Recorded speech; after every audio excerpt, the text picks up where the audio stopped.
This is about more than money. This is about change. 3 families of the fallen firefighters are fighting to make sure another tragedy like this never happens again. After voters in Baltimore choose term limits for city leaders, the decision is now seeing opposition. Why some are calling this a slap in the face. And we're off to a bit of a colder start this morning. I've got an updated look at your weekend forecast and what you can expect in a couple of minutes. Live from WBFF in Baltimore, this is Fox 45 Early Edition. Good morning to you. It is Friday, December 9th on a purple Friday here. And let's head over to meteorologist Amy Aronson with your forecast because it is feeling cold out there. Yeah, suddenly much colder than it was yesterday. If we take a look at how much our temperatures have changed, they're down about 5 to 10 degrees from only 24 hours ago. That colder air is taking over. And this is what you want to dress for as you step out this morning. Upper 30s, low 40s to get things started. We're all right above freezing right now, but it is chilly as you get the dog out for a walk. Maybe you're just squeezing in an outside jog or run. You're going to want to layer up. We'll actually be staying in the 30s through the rest of the morning, but at least we're not up against the fog today. It is mostly clear. Coming up in 10 minutes, I do have some updates to your weekend forecast. I'll let you know exactly what they are and what they mean for all your outdoor plans. Taylor? All right, now heading to the Len-Stellar Traffic Network for a quick look at your drive times. Everything is in the green here at 4:30. We begin this morning in a city in crisis, 3 months after 3 Baltimore firefighters were killed while battling a fire in a vacant home the city failed to mark as structurally unstable. Their families are officially putting the city on notice of their intent to sue. Fox 45's News' Maxine Stryker spoke with the families and has more on their push for accountability. It's been nearly 1 year. It feels like just yesterday I was down here all day long. Since 3 firefighters were killed battling a vacant home fire along South Stricker Street. We're all definitely feeling it, especially with Christmas time here. So it's really, really hard. The home has since been demolished. 3 crosses now mark a memorial to Lieutenant Paul Buttram, Lieutenant Kelsey Sadler, and Kenny Lacayo. This is where I feel closest with her, with them. So I always stop down here and I'll put some fresh flowers down. I'll just sit and talk to her. While Sadler's sister Lacey Marino visits often, it's the first time Paul Buttram's wife Rachel has been back since that day. I really didn't want to come back down here. It's too much of a reminder of that whole entire day. But she came for him. This can't keep happening. Good afternoon. Thursday, lawyers for the families of the 3 slain firefighters and John McMaster, who was injured in the fire, filed notice of their plan to sue the city and the state. This is about more than money. This is about change. Their notice says the tragedy could and should have been prevented. This wasn't the first time there was a fire in this vacant property. It wasn't the first time that firefighters had been injured in this property. Everyone en route to that scene had no idea at that time what they were walking into. Strategies can be employed when you know what you're walking into.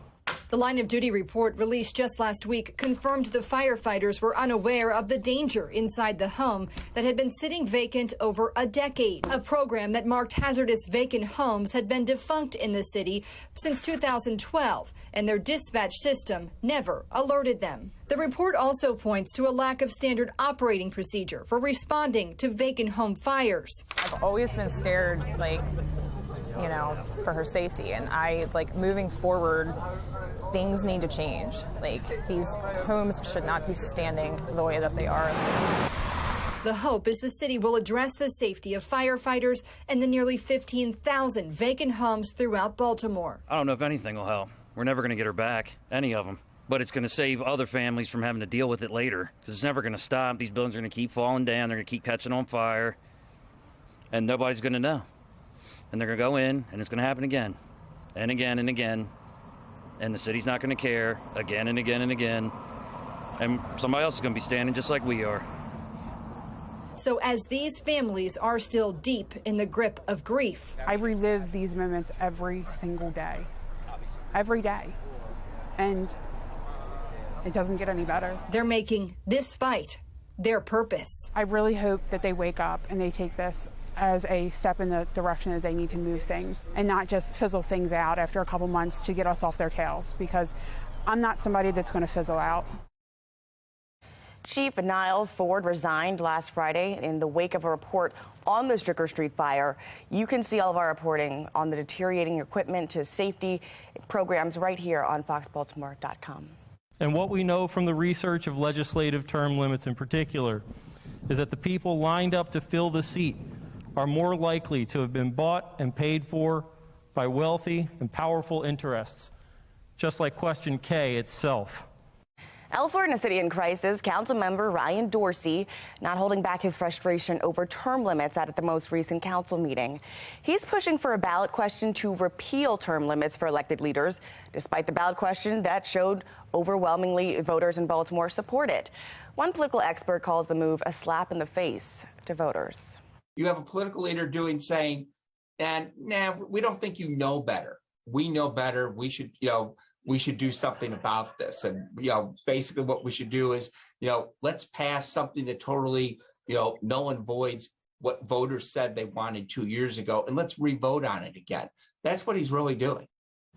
Fox 45 News reached out to Dorsey several times requesting a comment. We have not heard back. We also reached out to the 14 other council members to see where they stand. Yitzi Scheifler responded saying he thinks term limits should stay and the council should respect the will of voters. State environmental officials are set to leave the Back River wastewater treatment plant in the end of the month, but some in the area say they need to stay a little longer.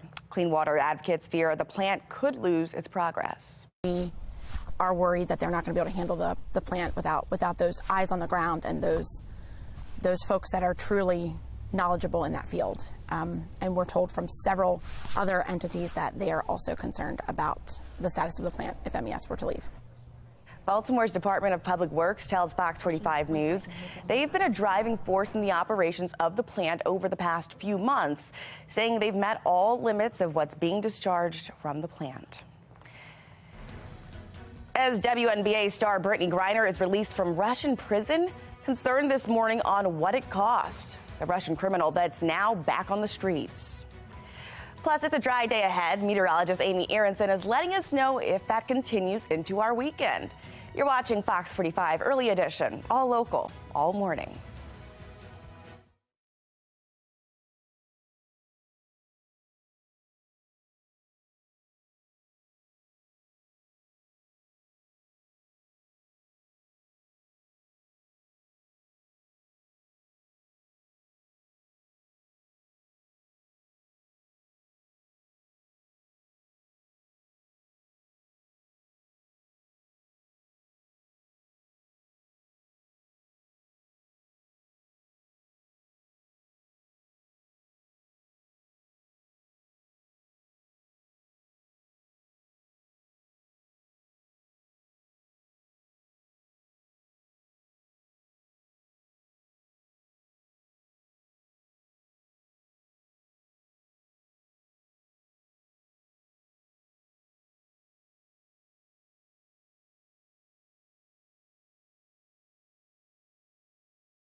4:40 on this Friday morning. As we look ahead to the weekend, we've got a little bit of everything, but also some welcome changes. First of all, I'm tracking bright sunshine today.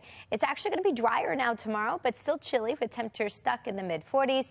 And then we are tracking a few showers by the end of the weekend, but I actually think most of the weekend looks drier. Temperatures will be in the mid-40s through Sunday. Now, next week is when I'm tracking our next big weather maker. Coming up in 10 minutes, I'll show you where that system is right now and when it's expected to arrive here. Taylor? An update this morning. A new report is detailing efforts by the Catholic Church to help limit lawsuits on abuse. According to the Baltimore Sun, the Maryland Catholic Conference, which is the church's public policy arm, has spent more than $200,000 in that effort. They've hired former lawmakers and government officials as lobbyists to stop lawmakers from expanding the statute of limitations on lawsuits. Under state law, child abuse survivors have until their 38th birthday to sue. The Baltimore Archdiocese told the paper they've supported expanding the statute of limitations. Just weeks ago, the state reported finding more than 100 priests accused of abuse. There's a fight in court right now to make that report public. It used to be COVID-19 leading to delays in care. Now it's something else. I'm Liz Bonus. We tell you about it just ahead. Calls for change from the families of the firefighters killed in the line of duty. Why they say this tragedy could all have been avoided. And here's what's ahead this morning on the National Desk. This morning on the National Desk, America's News Now, swelling spending as a crippling recession looms. A top government watchdog joining us live to break down the latest in government overreach just weeks before the new year. This morning on the National Desk, America's News Now, weekday mornings. And you can always check out the National Desk on our sister station, CW Baltimore, weekdays from 6 to 9 a.m. You're watching Fox 45 Early Edition, all local, all morning.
On the path forward, we're taking you live to Capitol Hill this morning as the military COVID-19 vaccine mandate No longer. The change is part of nearly $900 billion in defense package spending approved in the House yesterday. House Republicans have long pushed for that change, while Democrats say it's too soon to repeal the mandate. The defense bill also includes 4% pay raises for military members.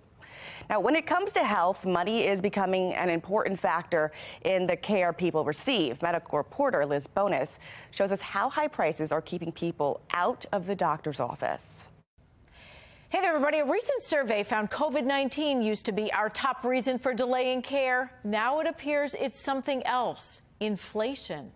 I mean, people are pretty stressed out right now. We've had a lot of people coming in needing personal loans just to cover holiday expenses and just additional bills and things like that.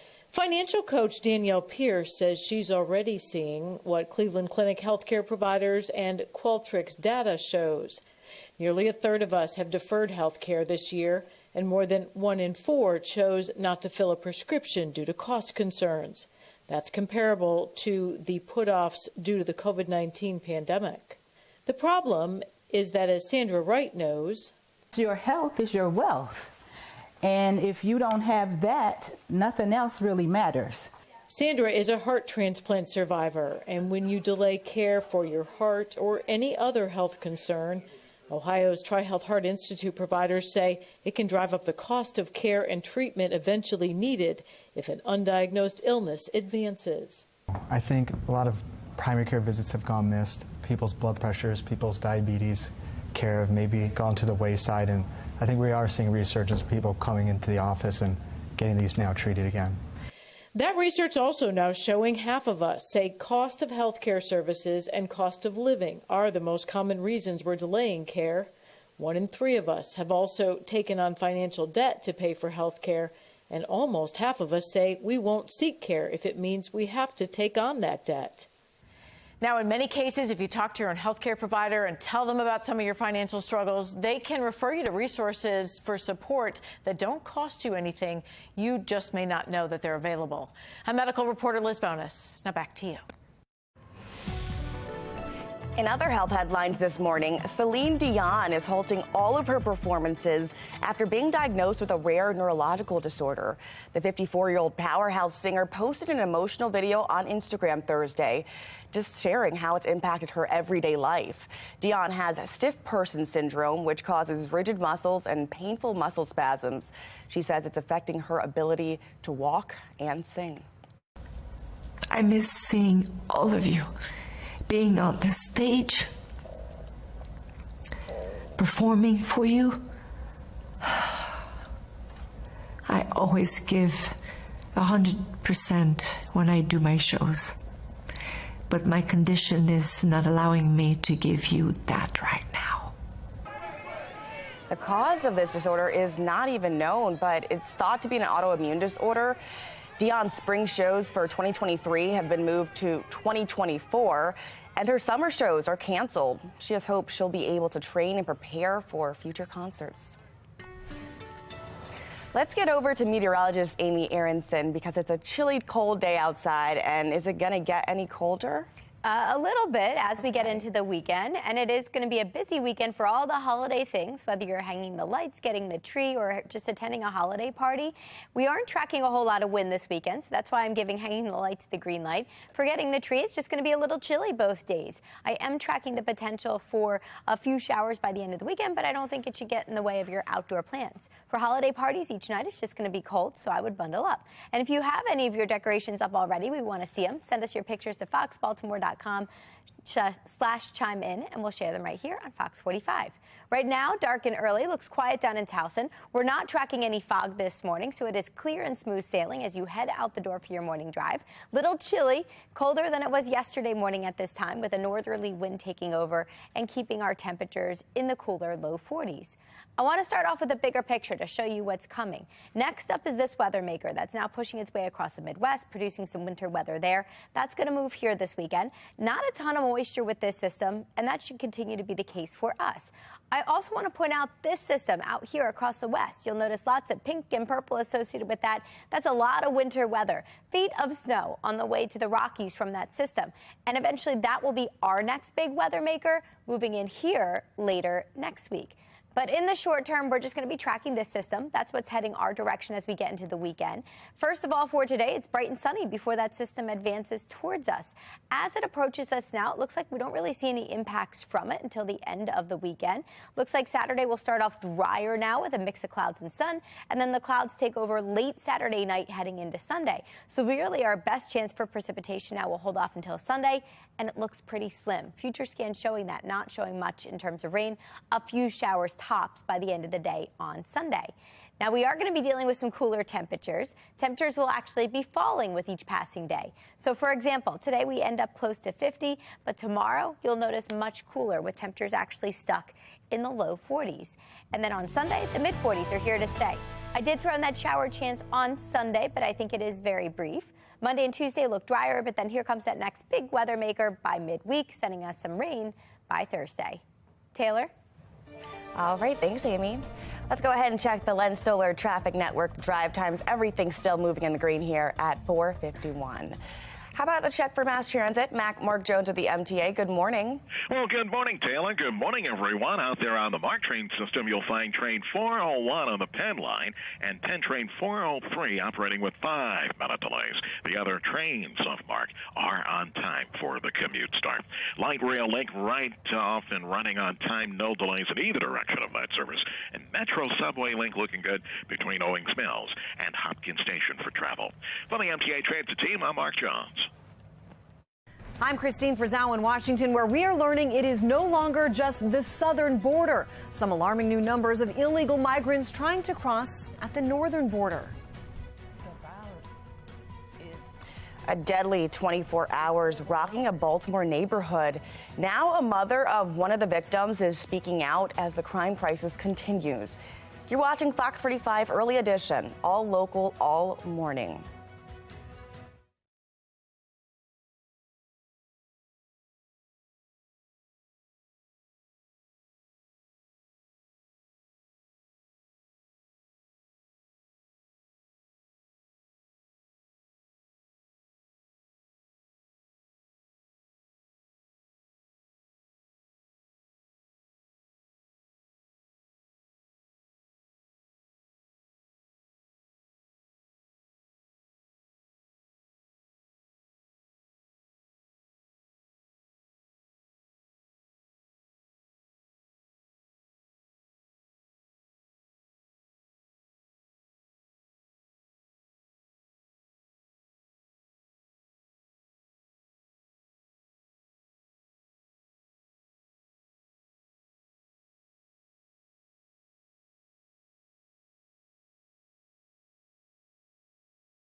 We're taking you to a live look from Cali Field Airport in San Antonio, Texas, as we await the arrival of WNBA star Brittany Griner following her release from a Russian prison.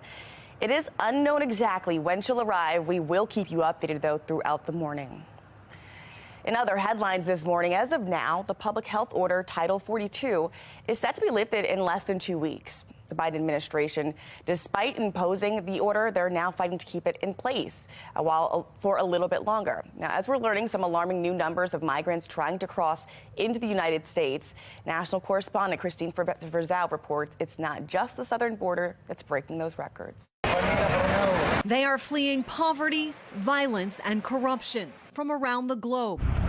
From Cuba to Haiti, where these migrants were returned to their home country. Homeland Security Secretary Alejandro Mayorkas says the entire hemisphere is in the midst of a migration crisis. We are seeing an unprecedented movement of people from country to country. It is not restricted to the southern border. The southern border remains the region with the most extreme challenges. But it turns out the numbers are growing exponentially at the northern border as well. In Buffalo, New York last month, there were more than 8,800 migrant encounters compared to 1,400 last year, a more than 500% increase. In CBP sectors in Washington state, more than 4,500 encounters, up from 1,600 the year before, a 180% increase. And in the Swanton sector of Vermont, there were 334 migrant encounters in October, compared to just 43 the year before, a 676% increase. Swanton's border chief tweeting out these photos, adding the migrants are from 19 different countries. If the asylum system is not fixed, this won't end. If we don't give the Border Patrol more resources, this is not going to end. This all comes as Title 42, the public health order allowing migrants to be deported before making asylum claims, is set to expire in less than 2 weeks. The Biden administration now fighting to keep it in place for a bit longer. We're in this very odd situation right now where DHS is in one court asking to extend Title 42 a little longer, and in another court asking to cancel Title 42 altogether. But we're still waiting to try to figure out what happens now. What happens now, drawing fear and worry from all ends of the border of the United States. I'm Christine Verzau reporting. In your consumer news this morning, stocks are rebounding. The Dow soared 183 points, the Nasdaq picking up 123, and the S&P was up 30 points, ending its longest losing streak since October. The numbers of Americans filing for unemployment is climbing, though. Claims last week rose 230,000, a jump of about 4,000. And gas prices are now lower than they were this time last year. That's according to AAA. The price of a regular gallon of gas is $3.32. The average in Maryland here is about the same. A new poll shows 55% of American adults are experiencing financial hardship. That's a 1% drop from August, but I mean, still overall, back in January, 49% said they were feeling hardship because of the prices. And then in November of 2021, that number was 45%. A major decision in the fate of a massive video game merger. The Federal Trade Commission sued to block the $69 billion Microsoft takeover of Activision Blizzard, the maker of Call of Duty. The FTC claims Microsoft would withhold game content from rivals in the past. Takeovers in a statement. Microsoft signals it will fight. A historic addition to the U.S. currency, a woman's signature is going to appear on dollar bills for the first time. Treasury Secretary Janet Yellen and the U.S. Treasurer Lynn Marabella penned their signatures. Marabella is also the first Native American to have her writing featured on bills. The newly printed bills will be available at the Federal Reserve starting this month. A year ago, 3 Baltimore firefighters lost their lives at a vacant home fire. Coming up next, find out how their families are pushing to hold city leaders accountable. Our Toys for Tots roll call starts now, and we are live right here at the Harley-Davidson. Coming up, how you can help children in need this holiday season. And we are off to a chilly start this morning, actually a colder weekend coming up. I'll explain exactly what that means for your weekend plans in a couple of minutes. Live from WBFF in Baltimore, this is Fox 45 Early Edition. Coming up on 5 o'clock on this Friday, December 9th, I'm Tom Rogers. I'm Taylor Stewart. Woo. All right, what a morning already, and we're excited about this weekend because it looks like there's no fog today. Okay. It's always a good start. That is a good start. Yeah. And this weekend, it's a Purple Friday, so we know what that means. Purple Friday, we've got Amy Aronson, our meteorologist here in Purple, too. Yep. Let's find out exactly where we are going to be watching the game. Yeah. Indoors or outdoors? It depends. It depends on the timing. Little bit of everything this weekend. We do still have a rain chance by Sunday, but I do think it's going to be brief. So let's take a look at where we're starting things off this morning, at least. It is chilly. It is dry this morning. You don't need the rain gear as you step out, but I would break out a nice big heavy jacket. Upper 30s, low 40s to begin. A little colder than it was at this time yesterday. But I am giving your morning drive the green light. We're not dealing with fog. We are dry. We are clear through the end of the morning, with temperatures eventually warming up back into the 40s. Now, coming up in 10 minutes, I will let you know exactly when we're tracking some showers on Sunday and what that means for all your weekend plans. Tom? All right, thank you, Amy. And taking a look at your Lens Solar Traffic Network, you can see the drive times right here at 5 o'clock in the morning. No issues to report. Everyone's in the green around the Baltimore region. Feels like just yesterday I was down here all day long. In this morning with the city in crisis and our ongoing demand to get answers about a city in dysfunction. Mayor Brandon Scott has officially been in office for 2 years, and it has been a controversial second year in particular. Yeah, from relentless violence to an E. coli contamination and divides within City Hall, residents say they are on edge. We have team coverage this morning of the issues within a city in crisis. In 20 minutes, Mackenzie Frost will join us with her ongoing push to gain clarity into the Safe Streets program, and one meant to deter crime in the city. We begin with Olivia Dance. She's joining us live with a push for accountability from the families of the 3 firefighters who were killed while fighting a fire in a vacant home. Olivia? Well, Taylor and Tom, the fire happened on January 24th at a vacant home here on South Stricker Street. And these 3 crosses here now mark a memorial to the 3 Baltimore firefighters who lost their lives when part of the home collapsed as they were fighting the flame. This is where I feel closest with her, with them. So I always stop down here and I'll put some fresh flowers down. I'll just sit and talk to her. I relive these moments every single day. Every day. And it doesn't get any better. Loved ones are remembering Lieutenant Paul Buttram, Lieutenant Kelsey Sadler, and Kenny Lacayo. And now the lawyers for their families and of John McMaster, who was injured in the fire, filed notice of their plan to sue the city and state. The notice says the tragedy could and should have been prevented, and their lawyers say this is about more than money. It's about change. This wasn't the first time there was a fire in this vacant property. It wasn't the first time that firefighters had been injured in this property. Everyone en route to that scene had no idea at that time what they were walking into. Strategies can be employed when you know what you're walking into. The line of duty report released last week confirmed the firefighters were unaware of the danger inside the home that had been sitting vacant for over a year. The report also points to a lack of standard operating procedure for responding to vacant home fires. These buildings are going to keep falling down. They're going to keep catching on fire, and nobody's going to know. And they're going to go in, and it's going to happen again and again and again. And the city's not going to care again and again and again. And somebody else is going to be standing just like we are. And the families are just hoping the city will finally address the safety of firefighters and the nearly 15,000 vacant homes throughout Baltimore. For now, reporting live in Baltimore, I'm Olivia Dance, Fox 45, Early Edition. Fire Chief Niles Ford resigned last Friday in the wake of the Stricker Street fire. You can see all of our original reporting, from the deteriorating equipment to new safety programs, right now on foxbaltimore.com. Elsewhere in the city in crisis, you see the map right here. The community in Park Heights is reeling this morning after 4 people were shot and killed in less than 24 hours. Now, a mother of one of those victims is speaking out. They don't understand what a parent go through when you remove their child from their life, and God didn't take him theirself.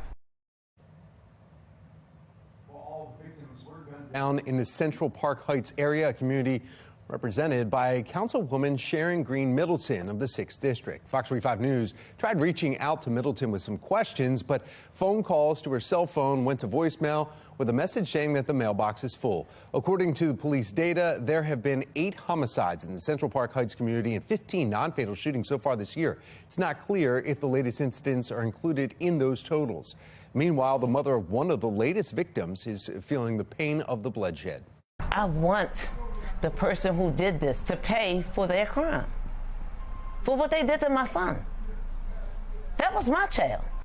So far, there's no word on any arrests in any of those shootings.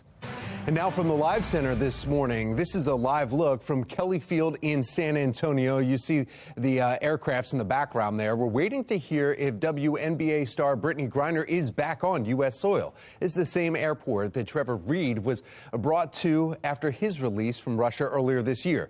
Griner was due to arrive earlier this morning. She'll be checked and then debriefed at the nearby Brooks Army Medical Center in San Antonio. In fact, check out this video from Houston where Griner grew up. City Hall lit up in red, white, and blue in honor of Griner's return. However, other Americans remain wrongly detained in Russia, including teacher Mark Fogel and American Marine Paul Whelan. Now, Whelan was accused of spying on the Russian government in 2018. U.S. officials say Russia refused to consider including Whelan in that Griner deal, calling it a one or none decision. Griner was traded for a notorious Russian arms dealer, Victor Bout. That's the latest from our Live Center. As crime and violence continues to grip Baltimore City, we are looking into the transparency of groups meant to curb that violence. What City Council President Nick Mosby has to say about that and when we pressed him on funding. And we are 12 days away from the winter solstice now on December 21st. It's going to feel kind of wintry this weekend. I'll explain the reason why in a couple of minutes. It's 5:06. You're watching Fox 45 Early Edition.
5:09 on this Friday morning, our annual Toys for Tots roll call. It's happening right now, and you can help us make the holidays even brighter for some local families in need. That's right. Shannon Lilia's live from the Harley-Davidson with more on your generosity and what that means. Good morning, Shannon.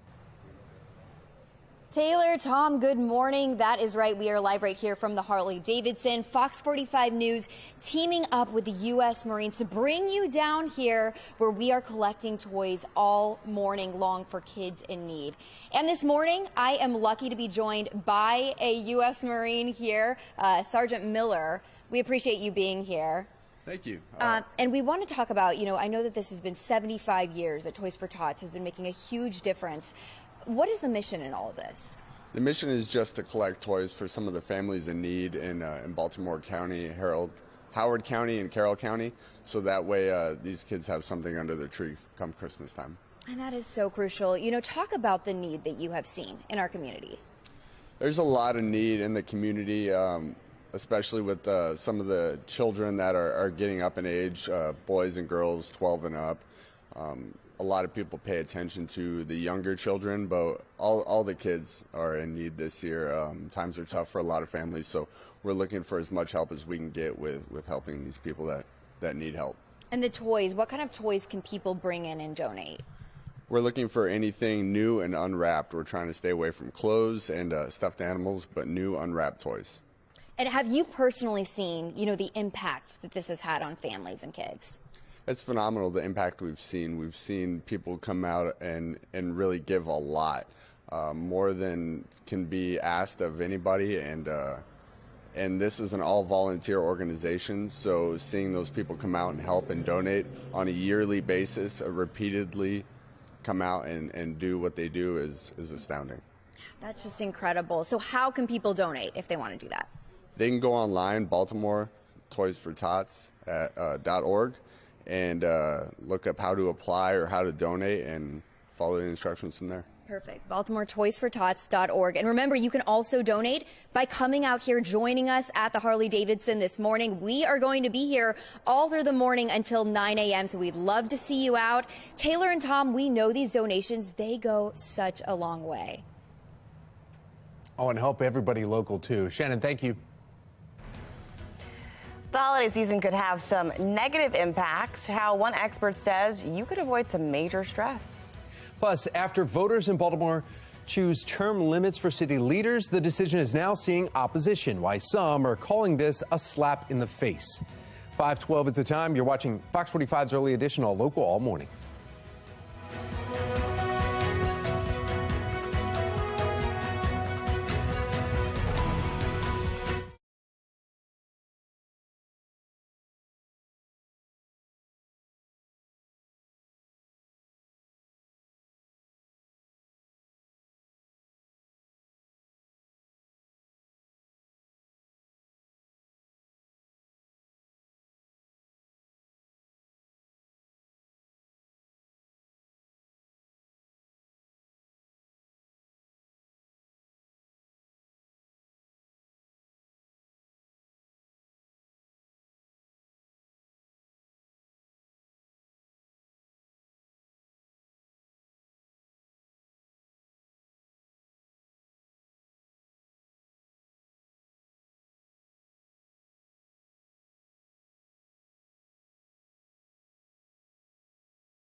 Alrighty, Hanukkah and Christmas are happening at the same time this year, and no matter what holiday you're celebrating, this time of year can be stressful. Experts say you can manage your holiday stress by tuning in and acknowledging how you feel.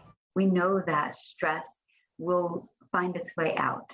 So we want to stop and really slow down and pay attention to what we feel, and also notice that there might be shame or judgment attached to it, and we want to get rid of that. Experts say certain holiday traditions are causing stress, and you don't want to be afraid to change them. Just change them or ditch them altogether. Police department in California wants to help protect you from porch pirates, just like this Grinch. The department produced a whimsical video showing a Grinch striking again. Authorities recommend shoppers keep track of their packages and try to be home when the deliveries are made. The department says to keep an eye on not only yours, but your neighbors' stoops for any packages or suspicious people sneaking around. Finally, if you do fall victim to a Grinch taking your packages, make sure you report it to your local police department. No Grinch in here, though. You're taking a live look at our tree. It's feeling a lot like Christmas in our studio. Still up for grabs, an aquarium membership, a lottery tree, and even a mattress. We'll tell you when to call in, so stick around this morning. And looking ahead this morning, NASA crews are making preps for the return of the Orion capsule. Yeah, now it's set to splash down Sunday, and there's a lot to do apparently in the next 72 hours. Yeah, that mission management team made some changes to the landing area based on some weather conditions. The experts are conducting final tests on the heat shield to make sure it's functioning properly. The capsule is currently cruising at 1,400 miles per hour, and upon re-entry, it'll slow to about 325 miles per hour. Before parachutes deploy, and it slows to 20 miles during splashdown. The unmanned mission is all part of NASA's Artemis project. The goal is to bring the astronauts back to the moon as early as 2025. Wow. Yeah. Now, we're not going to the moon here, but it feels cold, and I imagine that meteorologist Amy Aronson is going to give us some better news about the weather today. Yeah, I actually have some decent news. It looks better than it did initially, so it's not going to be a washout of a weekend. It is going to be cooler, though, but that's what we'd expect as we head through mid-December. Dark and early this morning, that is currently the case. Looking down at the inner harbor, at least we're not tracking any fog this morning. We are all starting off crystal clear, and we're at 40 degrees. Bright sunshine will dominate today. We're looking at a cooler day ahead of us tomorrow, and our only chance for rain this weekend actually holding off until later Sunday. Not much happening on the weather map. We can see a little weather maker off to our west there, producing actually some winter weather in the Midwest. That's eventually going to head our direction, but as it heads our way, not a lot of moisture to work with, and that's good news as we get into your weekend, especially if you have outdoor plans. Let's talk about the timeline here. I did throw temperatures on here too, since they will be cooler. Today's actually the mildest out of the next three, with highs getting close to that 50-degree mark. We do have all sunshine today. Clear skies now tomorrow morning. Remember initially we were talking about that chance for some snow, some winter weather. Doesn't look like that's going to happen at all. Looks like we will be clear and dry tomorrow morning. Getting into the afternoon, a mix of clouds and sun with highs in the low 40s. Come Sunday, the clouds are back. That's as that next weather maker starts to push in and take over. Not a lot of rain with this system. Most of the day actually looks dry. Now, it would be chilly if you want to maybe watch the Ravens game outside. Temperatures will be in the upper 30s at 1 o'clock, and we end the day in the low to mid 40s with that potential for a few showers, even though Future Scan barely showing any rain at all. So that's good news for outdoor activities this weekend. Upper 40s today with bright sunshine. Today's actually the best out of the next three for outdoor things. Tomorrow's going to be a little chilly. You're just going to need to bundle up with temperatures in the mid 40s. Same on Sunday, although Sunday we will be tracking more clouds plus that potential for just a couple of showers. Beyond the weekend, temperatures remain down. We're in the mid-40s both Monday and Tuesday, too, and that's actually going to take us through much of next week. According to the Climate Prediction Center, 8 to 14-day temperature outlook shows below average temperatures dominating through late December. And we can see that in the short term, mid-40s all the way through the end of year 7 day, with a chance for rain come Thursday.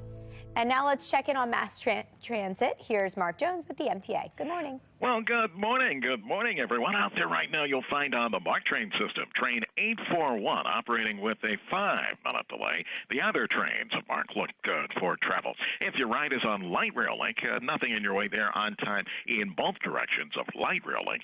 And Metro Subway Link looking good between Owings Mills and Hopkins Station for your travels. For the MTA Transit team, I'm Mark Jones. Mayor Scott has been in office for 2 years as violent crime rages on. I'm Olivia Danson. Coming up next, we're looking into his broken promises and residents' calls for change. You're watching Fox 45, Early Edition.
Now to a city in crisis. Fox 45 News investigation into the Safe Streets program continues. City Council President Nick Mosby is raising even more questions about the lack of oversight into how the organization's overseeing the program and how it's spending your taxpayer dollars. Fox 45 News' Mackenzie Frost questioned those community-based organizations about how they're spending the money and why the public doesn't know that information. Inside City Hall, questions about how tax dollars are being spent once the money is given to fund Safe Streets. That's the gun violence prevention and intervention program with 10 different locations all around the city. But where the millions of dollars go once it's given to the community groups remains unclear. Even City Council President Nick Mosby isn't sure. Do you know how the CBOs spend the money? I don't understand the question. Do you know how the CBOs are spending the money that the city allocates to them in terms of who they're paying salaries to, how they're funding the training, who does the training? No, I do not. Shouldn't you? Again, the way that you're asking the question, we're doing it in a lump. You have to ask specific questions about specific Safe Streets, about specific organizations. Come January, Catholic Charities and LifeBridge Health Center for Hope will oversee the Safe Streets programs at all 10 locations. Both nonprofits get money from the taxpayers and have a responsibility to be transparent about where that money is going. So we sent them a few questions asking, how much money do you receive from the city annually for the implementation of Safe Streets? What's the breakdown of your budget for the program? How much will that budget increase when the expansion in programs begins in January? How much is spent on salaries? And what are the salaries for each Safe Streets employee? Catholic Charities ignoring our questions. LifeBridge Health telling Fox 45 News they couldn't meet our deadline for a response. Meanwhile, as the transition continues to put a more centralized management of the Safe Streets program in place, which has been plagued with accountability and performance concerns, Council President Mosby passes off answering questions. Well, the two Safe Streets organizations, the CBOs that will be managing it, Catholic Charities and LifeBridge, have done an amazing job in the past. So I think your question is probably more germane to the way it was run prior to them taking over. And I think that that's the difficulty or the lack of information that you have to ask a question that is specific. Well, I mean, we've been asking the city for over a year for these specific information. So if you have that information, I'd love to see it. I believe the program just recently switched. Catholic Charities and LifeBridge have always operated some of the Safe Streets locations, though. I think that's what I just communicated to you. But now they're taking over all of them. Right. So I think that what I communicated to you is that in the past, the way that they've been operating has been pretty sufficient. It's been really good. Now, if your question is about the way other organizations were operating in the past, we would have to talk about the specifics associated with that. So each CBO spent the money differently, is that what you're saying? Correct. Where can we see how they spent that money? Talk to the mayors about that. The Mayor's Office of Neighborhood Safety and Engagement, or MONSE, oversees the Safe Streets program, and the director, Shantae Jackson, refuses to sit down for an interview with us to talk about how Safe Streets operates and how the city tracks the spending of your tax dollars. In Baltimore, Mackenzie Frost, Fox 45 News. From going to Safe Streets locations, looking for employees, to poring over documents and then pressing leaders for answers, Fox 45 News has been investigating the Safe Streets program for months now. In fact, you can find out more by heading to foxbaltimore.com to see our continued push for transparency. Taking you now with a live look from Kelly Field Airport in San Antonio, Texas, as we await the arrival of WNBA star Brittany Griner following her release from the Russian prison. It's unknown exactly when she will be arriving on U.S. soil. We will, of course, keep you updated throughout the morning. Well, a mild day ahead with temperatures close to 50, but not for long. Meteorologist Amy Aronson letting us know our chances of snow possibly this weekend. Our Toys for Tots roll call is happening right now. I am surrounded right here by Santa's elves. Coming up, how they are bringing joy to children this holiday season. You're watching Fox 45 News, Early Edition.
Live from WBFF in Baltimore, this is Fox 45 Early Edition. Good morning to you. It is Friday, December 9th. I'm Taylor Stewart. I'm Tom Rogers. Already a great start to the weekend here. Yeah, up and getting things happening Get going. today. Friday, Purple Friday. Yeah, it is. In fact, Steelers, though. We're up in Pittsburgh here Sunday taking on the Steelers, right? They're going down. Hopefully. I mean, we have no idea who's even quarterbacking for the Steelers right now. All right, let's check in with meteorologist Amy Aronson for a look at the weather today. Will it hold up for us this weekend? Looks like it will. I actually am tracking an improvement now for our weekend forecast. This morning it is a little chilly out there, colder than it was at this time yesterday. Our temperatures are down 5 to 10 degrees from 24 hours ago. So that means maybe throw on a heavier jacket today as you head out to work or to school. We're starting off in the mid and upper 30s to near 40 degrees right now. A chill to begin as you even head out with the dog. So maybe keep the walk a little shorter this morning. We are starting off with clear skies. Temperatures will actually be warming today, and today's the mildest day out of the next three and also one of the driest. I'll explain the reason why and show you when we could see some showers over the weekend in 10 minutes. Tom, Taylor. Mayor Brandon Scott, please do something about what's going on. Like, it's really concerning. We can't even bring our own children outside just to take them to the store, just regular, normal activity things. So it's please, Brandon Scott, do something. Do something. Please stop sitting behind the desk. As the crime crisis rages on within Baltimore City, many residents are looking to Mayor Brandon Scott. He promised to reduce deadly violence while he was campaigning, saying homicides should drop 15% each year. Well, 2 years after he was sworn in, the death count continues to grow, now at 317. Olivia Dance is joining us this morning with the latest acts of violence and a look at what Mayor Brandon Scott has been doing to stop it. Olivia. Yeah, Taylor and Tom, residents are frustrated over Mayor Scott's broken promises. As you said, he's been in office for 2 years now, and many feel that the streets aren't growing any safer. I have not talked to anybody in this city that says they feel a little bit safer. The most recent deadly violence happening just yesterday after a double shooting at a Royal Farms along West Patapsco Avenue in South Baltimore. 317 people have been killed in the city this year, outpacing last year. It's also the 8th year in a row that Baltimore has surpassed 300 homicides. 2 years ago, Mayor Scott made this promise. Take a listen. I will aim to reduce homicides by 15% each year in my term, getting us below 300 homicides in my first year. Well, that has yet to happen, all while the mayor presses on with his existing crime plan that expands community violence reduction groups like Safe Streets. The mayor says the solution is bigger than the police department, but community activist Kenji Scott says the problem begins with the department's top boss, and the city can't afford 2 more years of business as usual. Why Brandon won't fire him, I do not know. But clearly, we need a new coach. We need somebody in that police department that know what they're doing. People are dying every day. This ain't time to play no kids' games.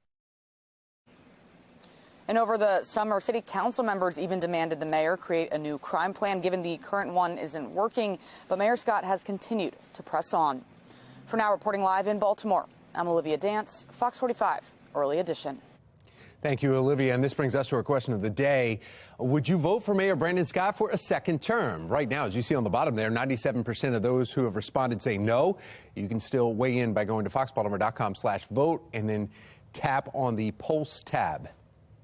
And what we know from the research of legislative term limits in particular is that the people lined up to fill the seat are more likely to have been bought and paid for by wealthy and powerful interests, just like question K itself. Elsewhere in a city in crisis, City Council member Ryan Dorsey is not holding back his frustration over term limits. He said that at the latest council meeting.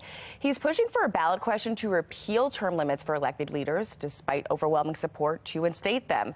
One political expert calls this move a slap in the face to voters. You have a political leader saying, and we don't think you know better. We know better. We should, we should do something about this. And, basically what we should do is, let's pass something that totally, null and voids what voters said they wanted 2 years ago, and let's re-vote on it again. That's what he's really doing. We reached out to Dorsey several times requesting a comment. We have not heard back. We also reached out to the 14 other members of the council to see where they stand. Yetzi Scheifler responded saying he thinks term limits should stay and the council should respect the will of voters. State environmental officials are set to leave the Back River wastewater treatment plant at the end of the month, but some think they need to stay longer. Clean water advocates fear the plant would lose its progress. We are worried that they're not going to be able to handle the plant without those eyes on the ground and those folks that are truly knowledgeable in that field. And we're told from several other entities that they are also concerned about the status of the plant if MES were to leave. Baltimore's Department of Public Works tells Fox 45 News they've been a driving force in the operations of the plant over the past few months, saying that they've met all limits of what's being discharged from the plant. From the Live Center this morning, we are continuing to monitor the economy for you this holiday season. This is a live look from New York City as we start to wake up here. And the stocks surged yesterday at the closing bell, ending a 5-day losing streak for the S&P. Pre-markets are all looking pretty positive this morning, and we're standing by for the release of the Producer Price Index, which measures inflation at the wholesale level before it reaches the consumer. Wall Street waiting for this new inflation report as well, seen as a predictor of what consumer prices might do down the line.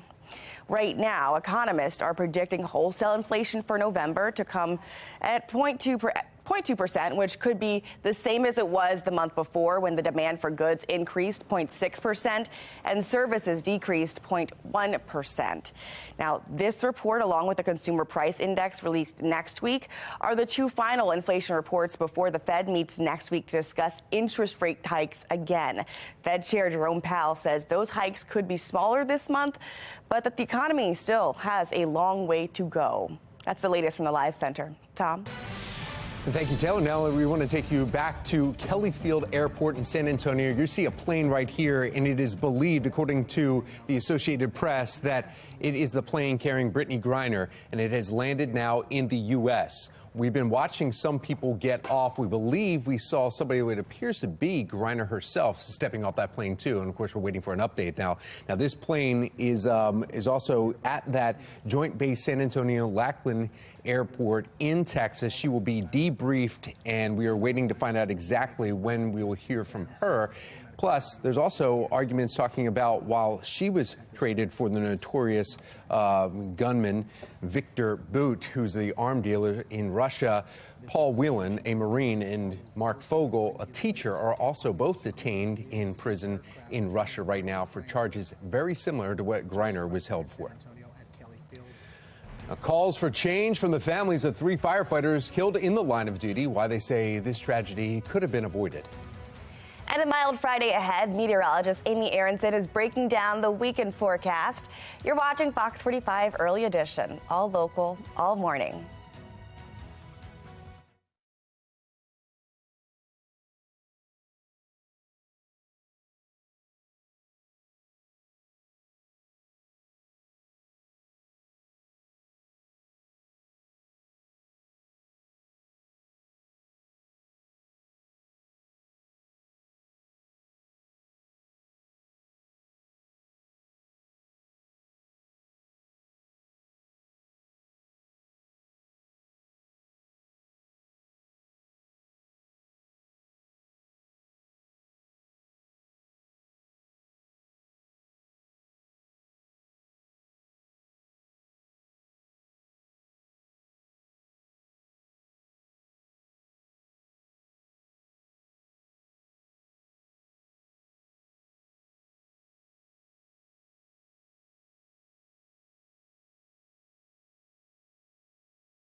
Now is your chance to make a difference for our annual Toys for Tots roll call. It's happening right now. Yeah, and Shannon Lilly hanging out with a biker gang right there from the Harley Davidson in Baltimore with how you can bring cheer this holiday season. Shannon. Tom, this is Fox 45 News teaming up with the U.S. Marines to bring you down here to the Harley Davidson to collect toys for children in need this holiday season. And this morning, I am lucky to be joined here by Tina Jarman, who is with Harley Davidson. Yes. You guys have luckily, and you've been so graciously hosting us year after year. Yep. Talk about why you're doing this. We do it for the love of the kids. This is our 10th year. As you see all the bikes that are surrounding us, our big campaign is Bikes from Bikers. So we've collected about 150 bikes this year from the Baltimore Metro Hog chapter has. And our goal is just that a child wakes up on Christmas morning and there's a bike under their tree or next to their tree, and something their parents couldn't do for them. And we want to be that. We want to be that elf that makes a child very happy. And speaking of elves, you are not alone in this. So this is the Baltimore Metro Hog chapter. They are my elves, and they do an amazing job of picking bikes up, putting the bikes together for the kids, and playing with them. As you can see, they're going to race in a few minutes, and it's definitely fun to see. But because of them, we get it done. Yeah, absolutely. And talk about how many bikes you have here, and you've done this for 8 years, right? Yes. So it's year after year that you've been doing So prior to COVID, our high was in the upper 200s. We're building back up. We've got a little over 150 this year. We did a bike run in memory of Traffic Jam Jimmy this year. So we raised $2,500 this year. That jump-started us. We work with a lot of the Walmarts, and as you see, this is the fruit of our project. The outcome. Yeah. Well, that is just incredible. Absolutely. And we, thank you so much for what you're doing. You want to help me? It makes such a huge difference. Gentlemen, start your engines. Start your engines. And they're off. They're going to send us off to break, racing off. You're watching Fox 45 News, Early Edition. Oh.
Busch Light is releasing holiday lights with a twist. The Busch lights are glowing beer cans, and each string has 150 cans that can even play the Busch Light jingle.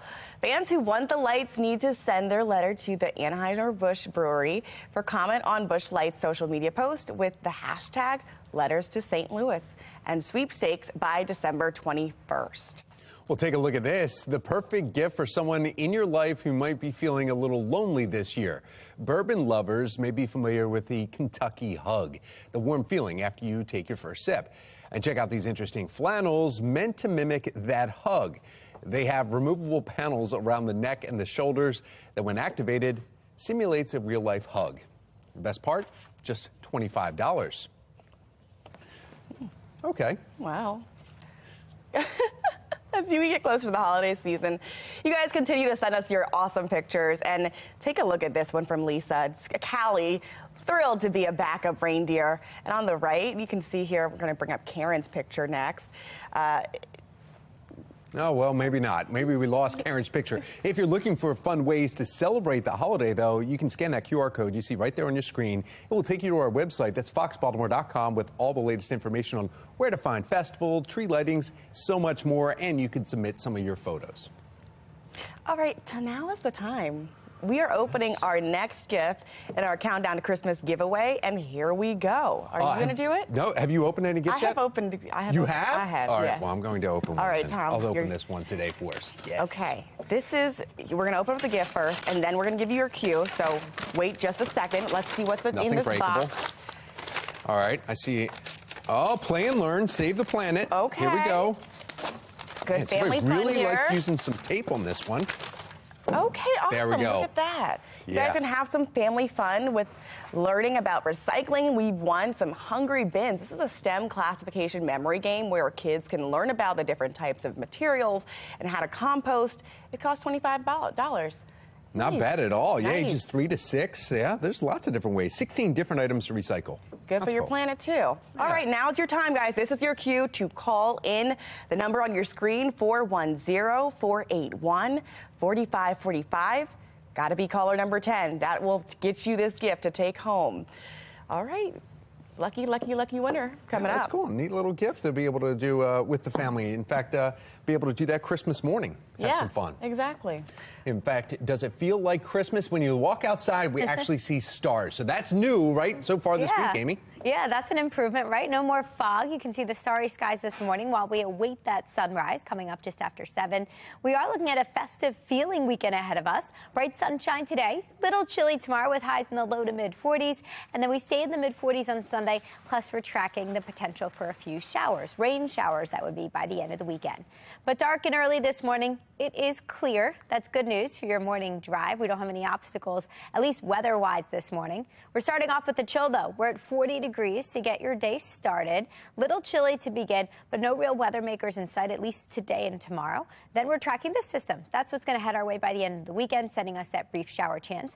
But the reason why I have this nice wide picture here of the U.S. is to show you what's coming. See this big weather maker out here across the west? That's going to produce feet of snow in the Rockies. Now, that's eventually going to head our way, not sending us feet of snow, but it will send us some rain as we head through the end of next week. So that's kind of a look ahead at what's coming. In the short term, we're tracking this little weather maker off to our west here. We stay bright and sunny today. We actually look like we stay mostly dry tomorrow now. Initially, there was that chance for some flurries, some sprinkles in the morning.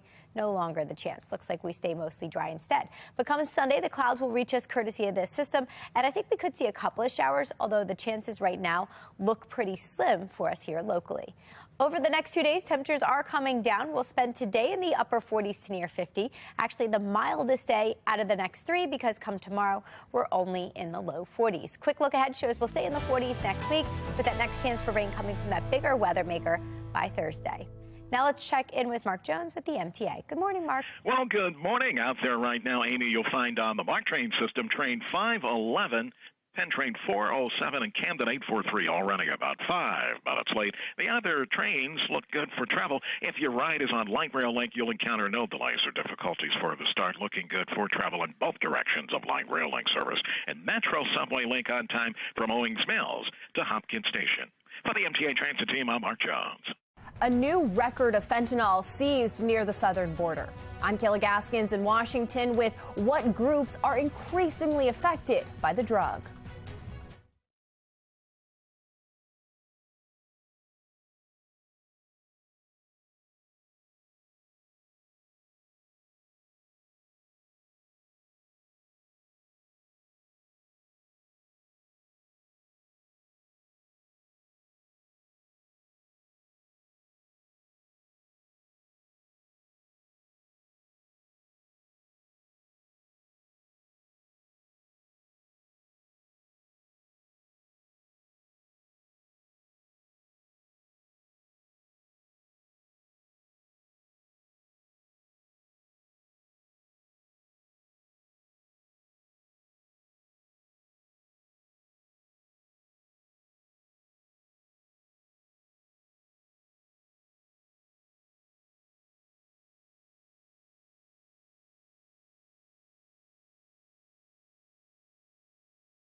.553 and making your headlines, fentanyl continues to cross into the United States illegally at alarming rates. Deadly drug increasingly affecting young children. National correspondent Kayla Gaskins takes a look at the latest record bust. In Robstown, Texas, Border Patrol agents last week seizing 25 pounds of fentanyl, enough to kill 5.5 million people, according to the chief agent. The bust setting a new record. The state of the fentanyl situation in this country is a crisis, and we've got tens of thousands of young Americans that are falling victim to fentanyl. In San Francisco, a toddler nearly died after finding the drug on the playground. The child's father posting about the incident on Nextdoor, saying the park is right next to a middle school. In Oregon, a mother arrested this week after a 19-month-old overdosed on fentanyl. Another mother arrested in Baton Rouge, Louisiana, after her infant died from fentanyl.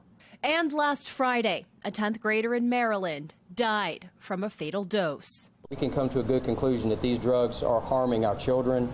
Communities struggling to find solutions. How do we get into the classroom and how do we educate our students? Some argue the Biden administration isn't doing enough. Joe Biden is making a lot of records when it comes to illegal immigration and drugs, but all of them are bad.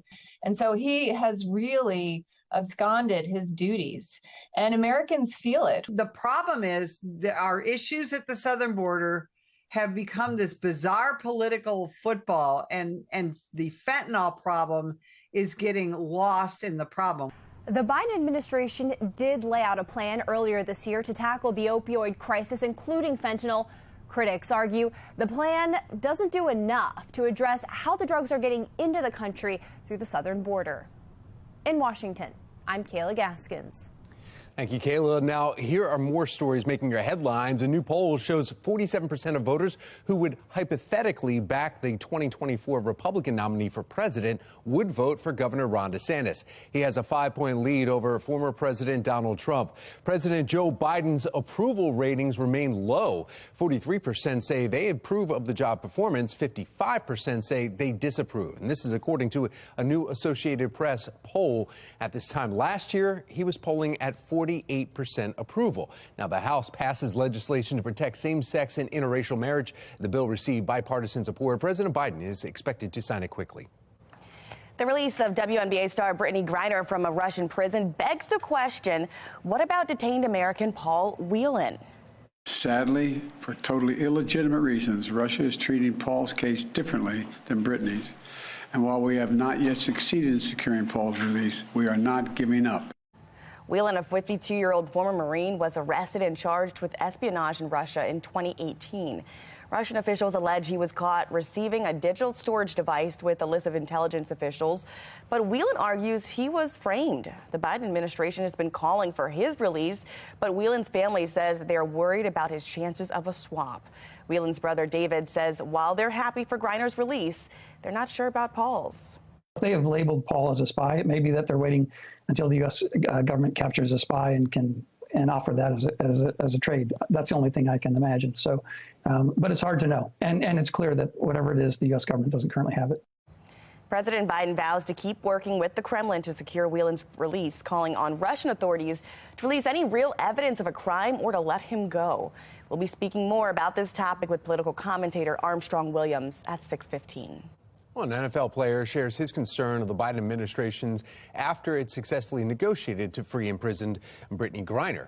Now, Dallas Cowboys linebacker Micah Parsons posted a series of tweets after the news of Griner's release broke. He questioned why retired Marine Paul Whelan was not included. Parsons later said he, quote, should have been more educated on the topic and not tweeted out of emotion. Now, a new report from the House Committee on Oversight and Reform slams Washington Commander owner Daniel Snyder. The report finds Snyder was involved in misconduct and interfered in an NFL investigation, while having his own secret investigation meant to cast him as a victim. House investigators say Snyder intimidated witnesses and blocked access to testimony and key documents. They add that he was evasive and misleading in his testimony before the committee.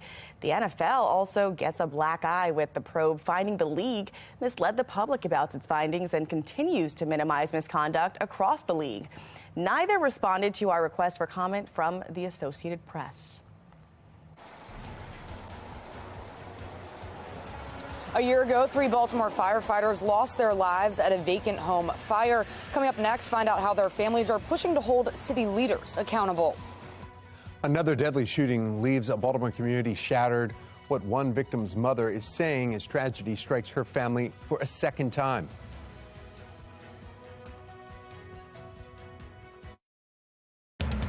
Live from WBFF in Baltimore, this is Fox 45 Morning News. 5:59 on a Friday morning, December 9th. I'm Tom Rogers. I'm Taylor Stewart. And we're getting started here with a good day and a good outlook for our weekend. And we're only going to know that if we talk it to meteorologist Amy Aronson. Oh, yeah, come on. Yeah, you can see it this morning. It's clear out there. We've had fog the past 2 mornings. Not the case this morning. That's a sign of what's to come today. And I am tracking lots and lots of sunshine as we get into the day today. I think today's actually the nicest out of the next 3. We're starting off with a little bit of a chill this morning, mid and upper 30s to start your Friday morning. But as we head through the rest of the day, these numbers will all be improving. I am giving your morning drive the green light because I don't see any issues, at least weather-wise this morning. Skies will remain clear up through midday, and at that point, temperatures will be a little warmer and making a run for the upper 40s. Now, coming up in 10 minutes, I'll let you know exactly how the rest of the weekend will compare and when we could see a couple of showers this weekend. Tom? All right, thank you, Amy. And taking a look at your Len Stoller traffic network, and you see that one indicator right there south of the city there. Looking at that, it's apparently supposed to be an accident right near 295, but the cameras aren't showing any delays or any flashing lights. Doesn't look like there's any issues there. So hopefully that got cleaned up well. Everybody else in the green.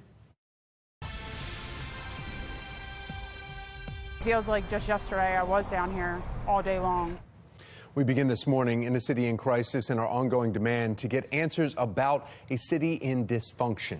Mayor Brandon Scott has officially been in office for 2 years now, and it's been a controversial second year in particular. Yeah, from relentless violence to an E. coli contamination and divides within City Hall, residents say they are on edge. Olivia Dance joins us with the push for accountability from the families of those 3 firefighters who were killed in the Stricker Street fire. Olivia. Well, Taylor and Tom, the fire happened on January 24th at a vacant home right here on South Stricker Street. And these 3 crosses here now mark a memorial to the 3 Baltimore firefighters who lost their lives when part of the home collapsed as they were fighting the flames. This is where I feel closest with her, with them. So I always stop down here and I'll put some fresh flowers down. I'll just sit and talk to her. I relive these moments every single day. Every day. And it doesn't get any better. Loved ones are remembering Lieutenant Paul Buttram, Lieutenant Kelsey Sadler, and Kenny Lacayo. And now the lawyers for their families and of John McMaster, who was injured in the fire, filed notice of their plan to sue the city and state. The notice says the tragedy could and should have been prevented, and their lawyers say this is about more than money. It's about change. This wasn't the first time there was a fire in this vacant property. It wasn't the first time that firefighters had been injured in this property. Everyone en route to that scene had no idea at that time what they were walking into. Strategies can be employed when you know what you're walking into. The line of duty report released last week confirmed the firefighters were unaware of the danger inside the home that had been sitting vacant for over a year. The report also points to a lack of standard operating procedure for responding to vacant home fires. These buildings are going to keep falling down. They're going to keep catching on fire, and nobody's going to know. And they're going to go in, and it's going to happen again and again and again. And the city's not going to care again and again and again. And somebody else is going to be standing just like we are. And the families are hoping the city will address the safety of firefighters and the nearly 15,000 vacant homes throughout Baltimore. For now, reporting live in Baltimore, I'm Olivia Dance, Fox 45 Morning News. Thank you, Olivia. Fire Chief Niles Ford resigned last Friday in the wake of that Stricker Street fire. You can see all of our original reporting from the deteriorating equipment to new safety programs right now on foxbaltimore.com. Elsewhere in a city in crisis, the Community Park Heights area is feeling this morning the violence in the city. 4 people were shot and killed in less than 24 hours, and now the mother of one of those victims is speaking out. They don't want to understand what a parent go through when you remove their child from their life, and God didn't take him there self. All of the victims were gunned down in the Central Park Heights area, a community represented by Councilwoman Sharon Green Middleton of the 6th District. Fox 45 News tries reaching out to Middleton with questions, but phone calls to her cell phone went unanswered, and it said her voicemail box is full. According to the police data, there have been 8 homicides in the Central Park Heights community and 15 non-fatal shootings so far this year. It's not clear if the latest incidents are included in those totals. Meanwhile, the mother of the victim, one of the victims at least, is feeling the pain of the bloodshed. I want the person who did this to pay for their crime, for what they did to my son. That was my child. So far, there is no word on any arrest in any of those shootings. Well, now from the Live Center this morning, this is a live look from Kelly Field in San Antonio, right at an air base, a joint base right there. You can barely make out the aircraft here. This is the plane believed to be carrying Brittany Griner landing in the U.S. The lights were on it earlier, but there was a truck blocking it, so you really couldn't see who was stepping off of that plane. Now we see it's all lit up and nobody's been walking off there, so we believe she is now on U.S. soil here. This is the same airport where Trevor Reed was brought after his release from Russia earlier this year. Now, Griner will be checked and then debriefed at nearby Brooks Army Medical Center in San Antonio. In fact, check out this video from Houston where Griner grew up. City Hall, surprisingly, is lit up in red, white, and blue in honor of Griner's return. However, other Americans remain wrongly detained, they're called, in Russia, including teacher Mark Fogel and American Marine Paul Whelan. Now, Whelan was accused of spying on the Russian government in 2018. U.S. officials say Russia refused to consider including Whelan in the Griner deal, calling it a one or none decision. Griner was traded for a notorious Russian arms dealer, Victor Bout. That's the latest from our Live Center. Mayor Scott is halfway through his first term, while some are questioning one of the biggest campaign promises he made. Our Toys for Tots roll call is happening right now. The excitement building, and these toy bins are filling up. Coming up, how you can give to children in need this holiday season. You're watching Fox 45 Morning News, all local, all morning. And here's a look at our average high temperatures as we head towards the winter solstice, the Christmas holiday, and as we ring in the new year. Our temperatures this weekend will be similar to what we're seeing here on this bar graph.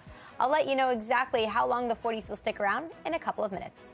It's 6:06. You're watching Fox 45 Morning News, all local, all morning.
You just heard Amy talking about this roll call. It's happening right now, and you can help us put presents under the tree for families in need. That's right. Shannon Lilly has been out there at the Harley-Davidson in Baltimore all morning, talking to people who are doing just that.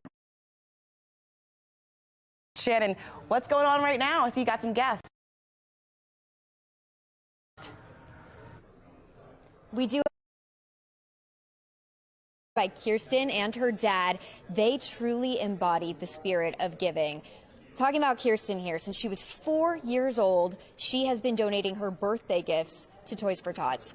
Kirsten, can you tell us a little bit about how this all got started and what's motivated you to do this year after year? So when I was really young, I'm pretty sure, it's hard to remember since I was 4, I'm pretty sure I saw a kid that didn't really have much as me on TV, and it made me feel really bad. And I got all these gifts for Christmas and for my birthday, and I just felt like, well, I don't really need these. I have everything I have. So ever since I was 4, I've been collecting gifts for the kids instead of birthday gifts for myself. So I've only really been getting gifts for my parents, or if people wanted to bring extras, but it's really all been to Toys for Tots. And this year I was able to raise more money since I don't necessarily have little kid parties anymore with toys.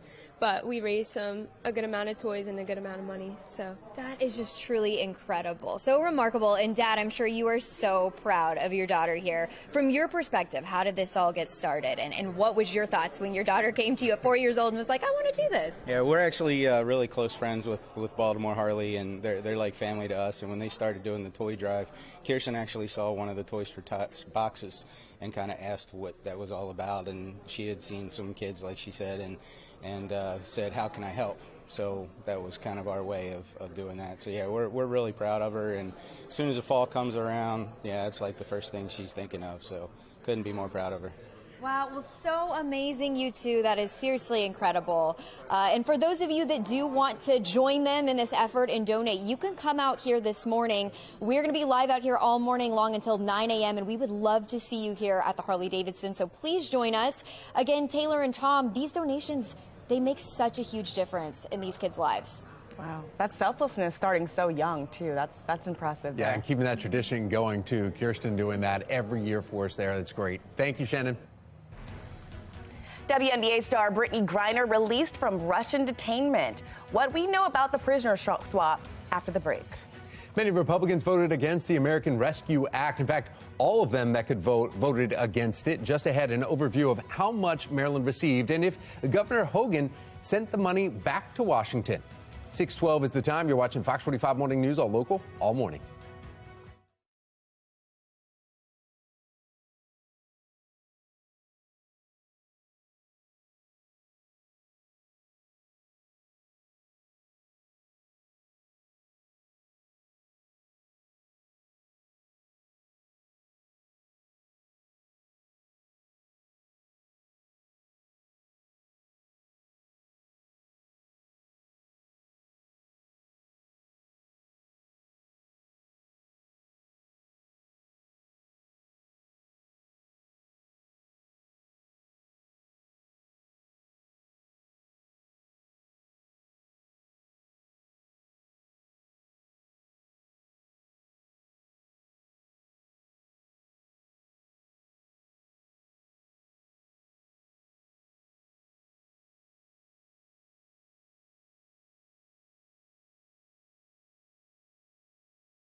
This is a day we've worked toward for a long time.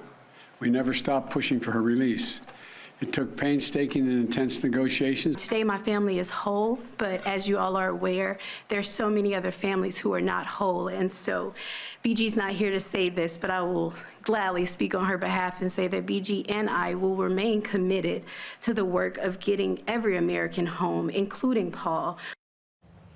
All right, we want to bring in political commentator and Washington, D.C. insider Armstrong Williams. Now, you broke this news to us on October 26th. You said to us here live on air that Brittany Griner was coming home, and today that's exactly what we're seeing. Your reaction to this? Well, when UAE President Mohammed bin Zayed met with Russian President Putin on October 13th, and Putin broke protocol and gave him his jacket, the deal was set in motion. They were trying to also include Vadim Krasakov along with Viktor Bout, but the Russians said no way. It's either Brittany Griner for Viktor Bout or no deal at all. So the Biden administration over a month ago was left with the situation understanding that was the only deal they could make. They communicated with the Whelan family, and the Whelan family understood. So they said, if you can get any American out, you can. And so, you know, Viktor Bout is a merchant of death. We are trading a terrorist for a basketball player. And that's what critics are saying. I mean, so yeah. What is your take on that? Because we have heard some folks who are obviously very excited to have her back home on American soil, but some are saying we made a very risky exchange. Your thoughts on bringing Viktor Bout back to Russia? The buying was left. Take Brittany or nothing at all. I think the president made the right decision to bring that American home, because it's not about Brittany Griner. It's about bringing an American home. Did you see, Taylor, when they passed each other on the tarmac, on the UAE tarmac? People wonder why did they land the American plane on the UAE tarmac? Because the UAE played a vital role along with the Saudis in having her released. And another part of the deal is that when the U.S. plane would fly her out of Moscow, they had to land in the UAE to make the exchange between Viktor Bout and Brittany Griner, and that's exactly what happened. And remember this thing, this guy just killed more Americans, conspiring to kill more Americans. Look at what he did in the Taliban, amputating, using children soldiers. This is a very bad guy. But still, if this were your sister or your child or your mother, you'd want your mother to come home. In the end, it's the right decision. All right. Well, that wraps it up for us there. I think that as we're still learning more information and folks are getting the details, as you have given us quite a few, I think it's becoming clear that, you know, if we could have brought Paul Whelan home, we would have. But thank you so much for joining us and giving us that insight. Thank you, Taylor. All right. 6:18 is the time now on this Friday morning. We need to find out exactly how cold it's going to get today. Yeah, meteorologist Amy Aronson, maybe with an update for us on this Purple Friday. Yeah, exactly. Little chilly this morning, but I can see signs of that sunrise already. Look in the distance there. You can see things are starting to brighten up about an hour before we brighten things up completely. And with the help of that sunshine, today's actually going to be the mildest day out of the next three. We make a run for near 50 today with the help of all that bright sunshine. Tomorrow's a little cooler, and then on Sunday we are tracking our next weather maker and a chance for some showers. But the next 2 days look mostly dry now, so I am tracking an improving trend for the weekend, a drier weekend ahead of us. Today we don't have any concerns. We see some clouds passing by to our south, but we should actually be looking forward to a bright and sunny day ahead of us. And FutureScan confirms that, shows the sunshine, shows the highs in the mid and upper 40s today. Tonight's going to be a chilly one. We dip back below freezing tomorrow morning. Upper 20s, low 30s to start off your weekend. But I'm not really seeing any signs of the sprinkles, the flurries that we were initially anticipating. Instead, I'm looking at sunshine as we roll through your Saturday afternoon. The clouds are back by Sunday morning, so turning cloudy for the second half of your weekend. And that's when we're watching the potential for a few showers. Right now, this forecast model not showing much of anything. Just an overcast day with highs hanging out in the cooler low to mid 40s again. That means if you still have to get your Christmas tree or do some holiday decorating, you've got plenty of options this weekend. Today looks great. Bright, sunny, highs in the upper 40s. Tomorrow, you're going to want to bundle up. We're back in the mid 40s. Same on Sunday, and then Sunday, I did throw in that chance for a few showers later in the day, but I think that chance is actually pretty slim. Beyond the weekend, we stay cool. We've actually got a cooler 5-day temperature trend ahead of us here with temperatures in the mid 40s every single day all the way through next Tuesday. And according to the Climate Prediction Center, there's a decent chance our temperatures will actually be below average now in our 8 to 14-day temperature outlook. This outlook actually takes us all the way through mid and late December, up through December 22nd. In the short term, temperatures are actually dropping below average pretty much every single day. We should be around 50 degrees. Instead, we're in the mid-40s both weekend days with that brief shower chance later Sunday. Monday and Tuesday are dry again. Actually, Monday through midweek, dry again with highs in the mid-40s each day. And then our next big weather maker holds off until the end of the week. Right now, it looks like we'll be tracking some developing rain with that system beginning on Thursday. Tom, Taylor. Thank you, Amy. Now let's take a look at your Lens Solar Traffic Network. Taking a look at the map here around the region, too. No issues to report. You see that 95 south of the city. There's some red and yellow there. No delays, though, according to this map. So a little bit of a delay on our map showing you the slowdowns there. But everybody's in the green at this point. Now we want to get a check of your mass transit. We have Mark Jones in the MTA. Good morning, Mark. Well, good morning, Tom. Good morning, everyone out there on the MARC train system. You'll find Penn Train 511 and Camden Train 845 operating with 5 to 10 minute delays. The other trains of MARC look good for your Friday start. Out there on Light Rail Link, no delays or issues. On time service is what you'll find. And Metro Subway Link on schedule between Owings Mills and Hopkins Station for the commute. For the MTA Transit team, I'm Mark Jones. Thank you, Mark. Looking ahead into the new inflation data due today, what economists are predicting as holiday shopping continues.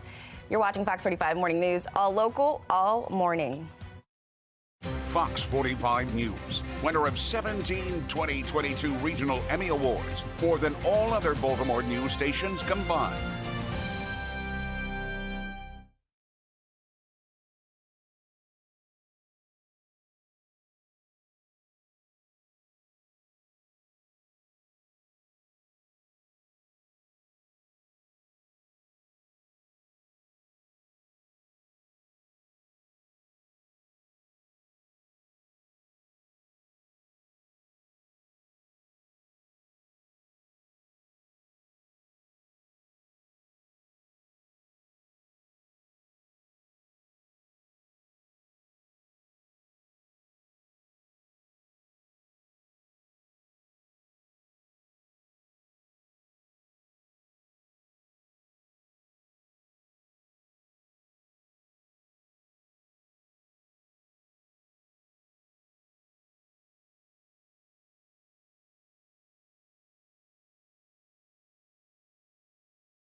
The city of Medellin in Colombia put together their own holiday light show. Yeah, now it's themed after the Disney movie Encanto. Using nearly 10 million lights, the display brings the movie to life, even recreating the characters' doors. With a light show this brilliant, I think it's safe to say this holiday they'll be all talking about Bruno. As we get close to the holidays, some of you have been sending us your pictures. All of you guys should. And we love to see how you're getting ready here. On the left, we've got a picture from Katie of Beau's Christmas photo for the year. Hopefully they're sending that out. And then Jennifer on the right sent us this picture of her tree. She says her dad really outdid himself this year. Go, Dad. Now, if you're looking for fun ways to celebrate the holiday, you can scan the QR code right there on your screen. Right now, it will take you to our website, foxbaltimore.com, with all the latest information on where to find festivals, tree lightings, and a lot more. And today, we're expecting a bright and sunny day. Meteorologist Amy Aronson is tracking the chance of rain or even some flurries. And we are revving up to give back. Coming up, how you can join us in brightening kids' holidays this year.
Live from WBFF in Baltimore, this is Fox 45 Morning News. 6:28, we're taking you a live look over Pittsburgh right now, where the Ravens will be taking on the Steelers this Sunday. Ravens looking to leave Steel City with a win and end their 4-game losing streak against the Steelers. It's going to happen. It's going to happen on Sunday, but for now, it's Friday, December 9th. I'm Taylor Stewart, and you're... Tom Rogers. You are. I am. Are you rooting for us this weekend, Tom? I am. Tyler Huntley's going to be throwing the ball around. Maybe. I don't know. Maybe Lamar Jackson will be there in Pittsburgh. We got to find out exactly what the weather's going to be like, though, on this Purple Friday. Meteorologist Amy Aronson joining us. Yeah, they might be up against a couple of showers, too, up in Pittsburgh this weekend. Certainly going to be a little colder there. We are also tracking some chilly temperatures here. Our numbers are down about 10 degrees from this time yesterday, so that means break out a warmer jacket this morning. The 30s are back, mid and upper 30s to get your Friday morning started. As you walk the dog, you're going to want to bundle up. Winter accessories appropriate today with temperatures starting in the 30s this morning. At least we've got lots of sunshine, so don't forget the sunglasses. You'll also need them for the remainder of your morning drive with sunrise happening shortly. Coming up in 10 minutes, I'll let you know exactly what to expect here and in Pittsburgh come Sunday for that game. That's all coming up in 10 minutes. And check out that sunrise. Beautiful, right? Taylor? Yes, it is gorgeous. But let's start off with a look at your traffic. The Unstoller Traffic Network, a look at your traffic maps, and you can see throughout the Baltimore region, everything is moving pretty smoothly, except for this little stretch here on Route 1 beneath Howard County. We'll check on that and give you guys an update. Mayor Brandon Scott, please do something about what's going on. Like, it's really concerning. We can't even bring our own children outside just to take them to the store, just regular, normal activity things. So it's please, Brandon Scott, do something. Do something. Please stop sitting behind the desk. Well, as the crime crisis rages on in Baltimore City, many residents are now looking to Mayor Brandon Scott. He promised to reduce the deadly violence while he was campaigning, saying homicides would drop by 15% each year. Well, 2 years after he was sworn in, the death count continues to grow. It now is at 317 homicides this year. Olivia Dance is joining us live this morning with the latest acts of violence and to look at what Mayor Brandon Scott has been doing to stop it. Olivia. Yeah, Taylor and Tom, residents are frustrated over Mayor Scott's broken promises. As you mentioned, he's been in office for 2 years now, and many feel that the streets aren't growing any safer. I have not talked to anybody in this city that says they feel a little bit safer. The most recent deadly violence happening just yesterday after a double shooting at a Royal Farms along West Patapsco Avenue in South Baltimore. 317 people have been killed in the city this year, outpacing last year. It's also the 8th straight year in a row that Baltimore has surpassed 800 homicides. Now, 2 years ago, Mayor Scott made this promise. Take a listen. I will aim to reduce homicides by 15% each year in my term, getting us below 300 homicides in my first year. Now, that has yet to happen, all while the mayor presses on with his existing crime plan that expands community violence reduction groups like Safe Streets. The mayor says the solution is bigger than the police department, but community activist Kenji Scott says the problem begins with the department's top boss, and the city can't afford 2 more years of business as usual. Why Brandon won't fire him, I do not know. But clearly, we need a new coach. We need somebody in that police department that know what they're doing. People are dying every day. This ain't time to play no kids' games. And over the summer, city council members even demanded the mayor create a new crime plan, given the current plan isn't working. But Mayor Scott has continued to press on. For now, reporting live in Baltimore, I'm Olivia Dance, Fox 45 Morning News. Thank you, Olivia. This brings us to our question of the day. Would you vote for Mayor Brandon Scott for a second term? Right now, 97% of those who have responded say no. You can still weigh in by going to foxbaltimore.com/vote and just tap on the Pulse tab. From the Live Center this morning, we are continuing to monitor the economy for you all holiday season. A live look now from New York City, where yesterday the stocks closed and they surged yesterday, was ending a 5-day losing streak for the S&P. And pre-markets all looking positive this morning. We are standing by this morning for the release of the Producer Price Index, which measures inflation at the wholesale level before it reaches the consumer. Wall Street is waiting for this as well because the new inflation report is a predictor of what consumer prices might do down the line. Right now, economists are predicting wholesale inflation for November to come in at around 0.2%. That would be the same as last month when demands for goods increased 0.6% and services decreased 0.1%. So we'll keep an eye on this report along with that consumer price index released next week. Those are the final 2 inflation reports before the Fed meets to discuss interest rate hikes once again. Fed Chair Jerome Powell says those hikes could be smaller this month, but the economy still has a long way to go. That's the latest from the Live Center. Tom? The families of 3 fallen Baltimore firefighters are planning to sue the city. How they say these losses could have been avoided and the difference they hope to make. We're expecting lots of sunshine today. Meteorologist Amy Aronson will let us know when we could expect, though, the words snow flurries in our next weather maker. 6:34. You're watching Fox 45 Morning News, all local, all morning. Weather Window, presented by the National Weather Desk. Fog has been the weather story this week in Asheville, North Carolina, and this photo certainly helps tell the story. Visibility was less than a quarter mile in many places, especially valley locations, and it's still an issue this morning. All the early season snow in Utah continues to make for wonderful photos. This was taken in Park City, which is home to the world-famous ski resort and the annual Sundance Film Festival. For more content like this, follow the National Weather Desk on TikTok.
.37 on this Friday morning. As we head into the weekend, some improvements. We're not looking at as much rain right now. We're actually looking at a bright and sunny day today. Tomorrow's going to be completely dry, just chilly with temperatures in the mid-40s. And then on Sunday, I am throwing in that chance for a couple of showers, but I think it looks pretty slim. Temperatures will stay on the cold side, though, with highs only in the mid-40s again. Now, coming up next week, we've got a bigger weather maker heading our direction. I'll let you know exactly when that arrives and what it means for the week ahead in 10 minutes. Taylor, Tom. Thank you, Amy. 6:38 right now, and it's your chance to bring holiday cheer to those who need it most this year, and we're keeping it local. Our annual Toys for Tots roll call is happening right now. That's exactly where Shannon Lilly is. She's been there all morning at the Harley-Davidson of Baltimore. She's talking to people who make a real difference. Shannon, share more. Taylor, you are so right. All morning long, we've been talking to people that are making a huge difference in kids' lives. And speaking of, we have a donation on behalf of Sinclair Broadcast Group, that's our parent company, that I want to present right now to Sergeant Miller with the U.S. Marines. So we just want to thank you, Sergeant Miller, again, for the amazing work you guys are doing. We know it just goes such a long way. We really appreciate it. We appreciate it. Thank you so much. This is going to go right back out to the children of Baltimore, Howard County and Carroll County. Thank you. Amazing. Thank you. And we're not the only ones donating this morning. In fact, we've got another group loading up some toys right now. I want to bring in Mira here. And Mira, if you could just tell us, who you're with and what you guys are doing right now. Yeah, we are from the Marriott's Ridge National Honor Society Executive Board. My name is Mir Schlott, and the group members loading are Samantha Perry, Anika Sinha, Daniel Moisev, and Dhruv Garg. Today we have 100 toys, but at the end of the donation week, we will have donated over 1,200 toys to the Marines. Oh my, and that is just incredible. What inspired you to do this? Well, you know, it's the season of giving, and we are really excited to give back, and toys are something that brings every kid joy, and we're excited that we could help. Mira, thank you so much. We really appreciate. We know this is going to go a long way. And now we want to bring in the Hamilton Young Marines. They have traveled across the globe to get here, right? Tell us who you are and where you came from. Yes, ma'am. So I'm Young Marine Sergeant Major Arford with the Hamilton Young Marines, and a few of us just came back from Hawaii. We were doing some Pearl Harbor remembrance stuff because we have a big focus on veterans appreciation. That's very closely followed by our need to give back to the community, so we like to come out to this event every year. This is, I believe, our 6th year as a unit coming out to support this. Wow. And you guys just flew in this morning, right? Yes, ma'am. We landed at about 1:30 this morning. Oh, my goodness. So tell us why. You know, why did you decide to come here? You just got off the plane. Tell us why it's so important. For us, this is huge. Personally, we all know someone who could use a little bit of extra cheer during the holidays, to be able to give that back to others who don't have that opportunity is amazing for us. Wow, it truly is. Thank you so much. And again, if you want to get in on this, we would love to see you. You can come right out here to Harley-Davidson here in Baltimore. We're going to be here all morning until 9 a.m. We'd love to have you join us. And Taylor and Tom, all of this goes a long way. We're seeing a lot of toys here, but you can never have enough. There are so many families that are in need. Yeah, So- Shannon, seeing all those boxes lined up there, it's always Makes great. you feel good, right? To know that those are going to kids who really do need them this season. And it's not too late, like Shannon said. We'll make sure we'll cover you up throughout the morning. Thanks, Shannon. Well, let's stay with the holiday season here because it is officially here at Fox 45. Today, we continue our countdown to Christmas giveaway, and you still have a chance to win the big prize, right? That's right. Somewhere in those little packages, there's a mattress. You're lying. There's also all kinds of other gifts, like a family membership to the aquarium. Stay right here with Fox 45 Morning News all morning long to win our next prize in our month-long giveaway here. Overindulging in sports betting can have serious consequences. Just ahead, how you can avoid posing a bigger risk to your mental health and your bank account. What to do when you need cash fast. New research shows a record number of people are dipping into their 401k. Coming up, the 3 things experts tell me to consider before you do.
6:44 and in your morning rush. It's been almost a year since 3 Baltimore firefighters were killed while fighting a fire in a vacant home. Olivia Dance is joining us live now. Olivia, what can you tell us about their families, though, and the push for accountability from the city and the state? Yeah, well, Tom, the fire happened on January 24th at a vacant home right here on South Stricker Street. And these 3 crosses now mark a memorial to the 3 Baltimore firefighters who lost their lives when part of the home collapsed as they were fighting the flames. Now, loved ones are remembering Lieutenant Paul Buttram, Lieutenant Kelsey Sadler, and Kenny Lacayo. And now the lawyers for their families and of John McMaster, who was injured in the fire, filed notice of their plan to sue the city and state. The notice says the tragedy could and should have been prevented. The line of duty report released just last week confirmed the firefighters were unaware of the danger inside the home that had been sitting vacant for over a year. And I'm Olivia Danson. Coming up in about 15 minutes, hear how the families are hoping the city responds. Back to you. All right, get this, an update this morning, a new report detailing efforts by a Catholic church to limit the lawsuits on abuse. According to the Baltimore Sun, the Maryland Catholic Conference, which is the church's public policy arm, has spent more than $200,000 in that effort. They've hired former lawmakers and government officials as lobbyists to stop lawmakers from expanding the statute of limitations on lawsuits. Under state law, child abuse survivors have until their 38th birthday to sue. The Baltimore Archdiocese told the paper they've supported expanding the statute of limitations. Just weeks ago, the state reported finding more than 100 priests accused of abuse. There's a fight right now in court to make that report public. 6:46 on this Friday morning, and we want to head over to meteorologist Amy Aronson because earlier we were talking about snow flurries. Now maybe not happening, right? Yeah, no longer looks like it's going to be the case, but I did want to break down when we do see our first snowfall of the season. Typically, on average, that actually happens around today, December 9th. Not going to happen this year. Last year, for example, it didn't happen until January 3rd. On that day, we picked up 6.8 inches. The year before, December 16th, before that, December 11th, and then November 15th in the winter of 2018 to 2019, so it was a little earlier that year. The earliest on record, October 10th, and then the latest on record, April 13th. From 1957. No snow in the forecast today, but check out this sunrise. We've got some brilliant colors showing up over Towson right now. Some really pretty pastels lighting things up on this chilly morning. We sure need the sunshine. We're currently at 38 degrees under a light northerly wind. Temperatures will be down this morning, but warming up this afternoon. I want to point out 2 weather makers headed our direction. The first is cutting across the country's midsection. That reaches us by the end of the weekend. The second is way out here. That's going to dump some significant snow across parts of the Northwest and eventually head our way by the end of next week.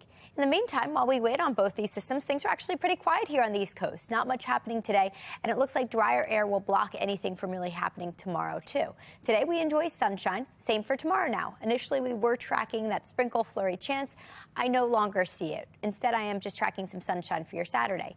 Getting into Sunday, the clouds will be here and some showers could follow. But right now, chances for that even look slim. Looks like that dry air will really hold strong, even as this front pushes through on Sunday. Not a ton of rain coming our way with that. But temperatures will be tumbling down this weekend. We'll actually spend today in the upper 40s to near 50, and today's the warmest out of the next 7. After today, temperatures are dropping. For example, tomorrow we'll only make our way into the low and mid 40s. And Sunday remains on the cool side, too. We'll reach a high of 46 with a couple of showers showing up later in the day. Monday, Tuesday, Wednesday stay dry and chilly with temperatures in the mid 40s each day. Overnight lows dipping into the upper 20s each night. And then here comes that next weather maker, the one that's moving into the West Coast now. We'll head our direction by next Thursday, sending us a chance for some rain and keeping our temperatures down with highs only in the mid 40s. Tom, Taylor. All right, get this. NASA has discovered that a year long on the sizzling planet known as Planet Hell, or Hell Planet, it only lasts about 17.5 hours on Earth. That's because the planet orbits its host star so closely that it completes one orbit in less than 1 Earth day. Strange. Well, looking ahead this morning, NASA crews are making preps for the return of the Orion capsule. Yeah, and it's set to splash down Sunday. There's a lot to do, though, apparently, in the next 72 hours. The mission management team made some changes to the landing area based on weather conditions. The experts are conducting final tests on the heat shield to make sure it's functioning properly. The capsule is currently cruising at 1,400 miles per hour. Upon re-entry, it'll slow to about 325 miles per hour before parachutes deploy, bringing it all the way down to 20 miles per hour before splashdown. Now, the unmanned mission is all part of NASA's Artemis project. The goal is to bring astronauts back to the moon as early as 2025. And staying with the space, crew for SpaceX privately funded moon mission has been announced. One of them being American DJ Steve Aoki, and it will be a 6-day trip. The mission, called Dear Moon, is set to take off in 2023, even though SpaceX spacecraft is still in development. SpaceX CEO Elon Musk says the company will be prepared to test the craft soon, though the company has yet to receive a launch license from federal regulators. A program to prevent drunk driving during the holiday season is returning. The State Department of Transportation is providing rideshare credits to Marylanders to help them get home safely after holiday celebrations. 4,000 Lyft ride credits worth $5 each will be available on Thursdays through Sundays through the end of this month. You can redeem the credit between 4 in the afternoon and 2 in the morning this week using the code SAFERIDE2022. Staying with the spirits here, take a look at this. The perfect gift for someone in your life who might be feeling a little lonely this year. Bourbon lovers. You see it right there, the Jim Beam logo there. Maybe you're familiar with the Kentucky Hug. That's a warm feeling after you take your first sip of whiskey. Check out these interesting flannels meant to mimic that feeling. They have a removable panel around the neck and shoulder area. You see the poofy parts there. And then when activated, it simulates a real-life hug. The best part, they're just $25. Our toy bins are filling up.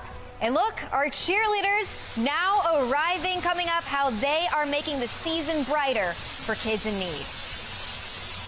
Oh goodness, the Guinness Open Gate Brewery is looking festive. Just ahead this morning, the month-long holiday celebration with lights, decor, and of course some beer. And why don't you grab a brew? A cold brew, that is. Oh yeah, it's time for a coffee break. Oh yeah.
Here are the bells. Stock futures slightly higher this morning. Yesterday, the Dow added 183 points, S&P adding 500, NASDAQ gained 123 points. Despite Thursday's gains, stocks are on pace for a losing week, though. This as investors focus on what the Fed has planned. Gradual rate hikes are expected soon as the reports show that job losses are starting to pile up.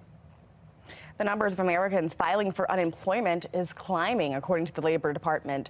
Claims for the week ending December 3rd rose 230,000 from a revised 226,000.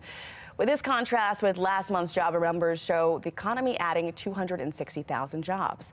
The Fed has been hiking rates to slow the hot labor market, an area economists believe is helping drive inflation.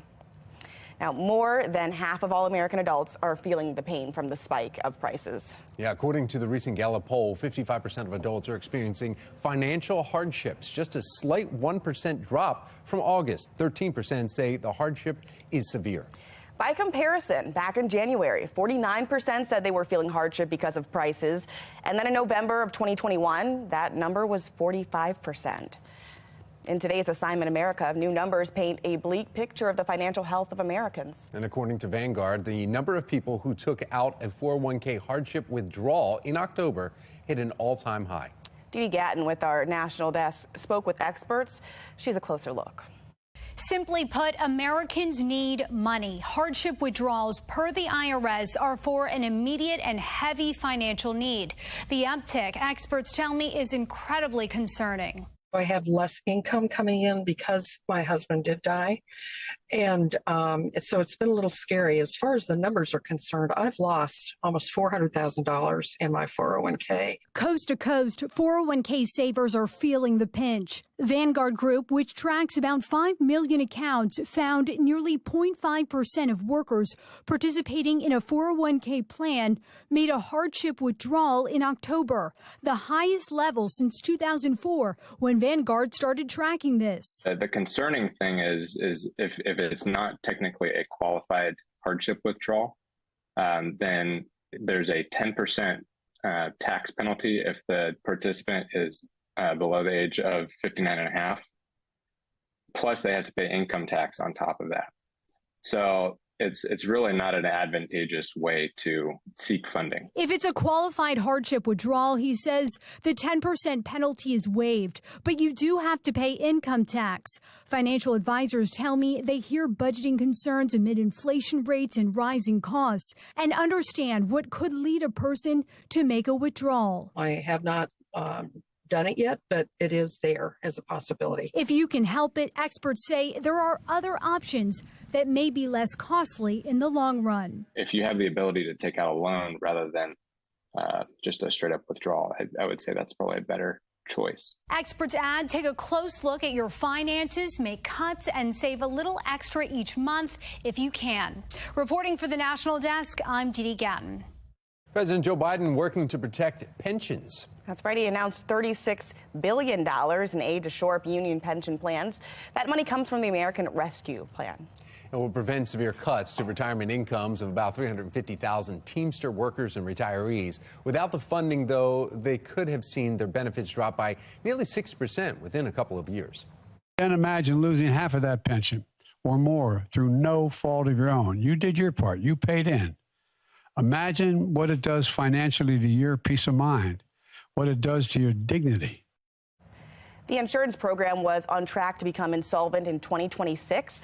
This funding is expected to keep it stable through 2051. A year ago, 3 Baltimore firefighters lost their lives in a vacant home fire. Coming up next, find out how their families are pushing to hold city leaders accountable. The violence is overwhelming. Another deadly shooting leaves a Baltimore community shattered. One victim's mother speaks to FOX45 as tragedy strikes her family for a second time. We are starting your Friday morning off with some beautiful sunshine. I'll let you know exactly how long it's going to stick around in a couple of minutes. Live from WBFF in Baltimore, this is Fox 45 Morning News. All right, it is 7 o'clock on this Friday, December 9th. I'm Tom Rogers. I'm Taylor Stewart. And it's Friday, so let's give you guys all the good vibes that's happening in here. We've got Christmas going, our giveaway for our tree, and we've got meteorologist Amy Aronson, who's always fun to talk to. Yeah, trying to bring some positive news. I know these weekends are so busy. Can you believe we have 2 full weekends until Christmas weekend? No. Yeah, countdown is shopping in. Lots of shopping, lots of things happening, lots of holiday parties. Good news is weather's cooperating for most of what you have planned this weekend. Little chilly, but it feels festive out there. To begin, we've got the sunshine. Now that the sun is up, it's going to help us out. And I'm still giving your morning drive the green light because of that. We're not tracking any fog this morning. Nice, clear conditions for your morning and actually your afternoon drive, with temperatures improving and warming their way back into the 40s. Now, much of the weekend is going to be dry with the exception of Sunday. We do have a small rain chance then. I'll explain exactly when that happens in 10 minutes. Tom? All right, thank you, Amy. Now to your Lens Solar Traffic Network and taking a look at your drive times here in the green for everybody's morning commute here. No issues to report. A slight slowdown there on Route 1 south of the city, though, and that's about it. Feels like just yesterday I was down here all day long. This morning in a city in crisis and our ongoing demand to get answers about a city in dysfunction. That's right. Mayor Brandon Scott has officially been in office for 2 years this week, and it's been a controversial second year in particular. From relentless violence to an E. coli contamination and divides within City Hall, residents say they are on edge. That's right. Olivia Dance joins us live with the push for accountability from the families of the 3 firefighters who were killed fighting a fire in a vacant home. Olivia. Well, Taylor and Tom, the fire happened on January 24th at a vacant home right here on South Stricker Street. These 3 crosses here now mark a memorial to the 3 Baltimore firefighters who lost their lives when part of the home collapsed as they were fighting the flames. This is where I feel closest with her, with them. So I always stop down here and I'll put some fresh flowers down. I'll just sit and talk to her. I relive these moments every single day. Every day. And it doesn't get any better. Loved ones are remembering Lieutenant Paul Buttram, Lieutenant Kelsey Sadler, and Kenny Lacayo. And now the lawyers for their families and of John McMaster, who was injured in the fire, filed notice of their plan to sue the city and state. The notice says the tragedy could and should have been prevented. And their lawyers say this is about more than money. It's about change. This wasn't the first time there was a fire in this vacant property. It wasn't the first time that firefighters had been injured in this property. Everyone en route to that scene had no idea at that time what they were walking into. Strategies can be employed when you know what you're walking into. The line of duty report released just last week confirmed the firefighters were unaware of the danger inside the home that had been sitting vacant for over a year. The report also points to a lack of standard operating procedure for responding to vacant home fires. These buildings are going to keep falling down. They're going to keep catching on fire, and nobody's going to know. And they're going to go in, and it's going to happen again and again and again. And the city's not going to care again and again and again. And somebody else is going to be standing just like we are. Now, the families are hoping the city will address the safety of firefighters and the nearly 15,000 vacant homes throughout Baltimore. For now, reporting live in Baltimore, I'm Olivia Dance, Fox 45 Morning News. Fire Chief Niles Ford resigned last Friday in the wake of a scathing report on the Stricker Street fire. You can see all of our original reporting, from the deteriorating equipment to new safety programs, right now on foxbaltimore.com. 7:04 and elsewhere in a city in crisis, the community in Park Heights is reeling this morning. Take a look at this map right here. After 4 people were shot and killed in less than 24 hours. Now, the mother of one of these victims is speaking out. They don't understand what a parent go through when you remove their child from their life, and God didn't take him there himself. All the victims were gunned down in the Central Park Heights area, a community represented by Councilwoman Sharon Green Middleton of the 6th District. Fox 45 News tried reaching out to Middleton with questions, but phone calls to her went to voicemail with a message that stated the mailbox is full. According to police data, there have been 8 homicides in the Central Park Heights community, 15 non-fatal shootings so far this year. It's not clear if the latest incidents are included in those totals. Meanwhile, the mother of one of the latest victims is feeling the pain of the bloodshed. I want the person who did this to pay for their crime, for what they did to my son. That was my child. So far, there's no word on any arrests in any of those shootings. And what we know from the research of legislative term limits in particular is that the people lined up to fill the seat are more likely to have been bought and paid for by wealthy and powerful interests, just like question K itself. Continuing coverage this morning on term limits and the debate in City Council. Councilmember Ryan Dorsey is not holding back his frustration over term limits. He said that at the latest council meeting. He's pushing for a ballot question to repeal term limits for elected leaders, despite the overwhelming support to instate term limits. One political expert calls this move a slap in the face. You have a political leader saying, and nah, we don't think you know better. We know better. We should, we should do something about this. And, basically what we should do is, let's pass something that totally, null and voids what voters said they wanted 2 years ago, and let's re-vote on it again. That's what he's really doing. We reached out to Dorsey several times asking for a comment. We have not heard back from him. We also reached out to the 14 other council members to see where they stand on this issue. Yitzi Schleifer responded, saying he thinks term limits should stay and the council should respect the will of voters. An update this morning on the Back River wastewater treatment plant. State environmental officials are set to leave the plant at the end of the month, but some in the area think they should stay a little longer. Clean water advocates fear the plant could lose its progress. We are worried that they're not going to be able to handle the plant without those eyes on the ground and those folks that are truly knowledgeable in that field. And we're told from several other entities that they are also concerned about the status of the plant if MES were to leave. Baltimore's Department of Public Works tells FOX45 News they've been a driving force in the operations of the plant over the last few months, saying they've met all limits on what's being discharged from the plant. From the Live Center for you this morning, this is a live look. Well, actually, this is a photo. It seems like a still shot of the plane from Kelly Field in San Antonio, where that plane, that jet right there, is believed to have carried Brittany Griner to her first steps back in the United States after 10 months. This is the same airport Trevor Reed was brought to after his release from Russia earlier this year. Now, Griner will be checked and then debriefed at nearby Brooks Army Medical Center in San Antonio. This video of the plane landing this morning. Griner had been in Russian custody since February when she was arrested on drug smuggling charges. However, other Americans remain, quote, wrongly detained in Russia, including teacher Mark Fogel and American Marine Paul Whelan. Now, Whelan was accused of spying on the Russian government in 2018. U.S. officials say Russia refused to consider including Whelan in the Griner deal, calling it a one or none decision. Griner was traded for notorious Russian arms dealer Victor Bout. That's the latest from our Live Center. All right, let's get another check of your forecast today. Meteorologist Amy Aronson for a look at what we can expect. It's going to be sunny today, I'm hearing. Yeah, it's going to be bright and sunny today if you're headed out to join Shannon at Toys for Tots at Harley Davidson. It's going to be decent. Tons of sunshine with temperatures in the very seasonable upper 40s to near 50 today, which is exactly where we should be for this time of year. The rest of the weekend looks a little cooler, though. I'll explain exactly where these temperatures are headed for your weekend in 10 minutes. Tom, Taylor. Well, thank you, Amy.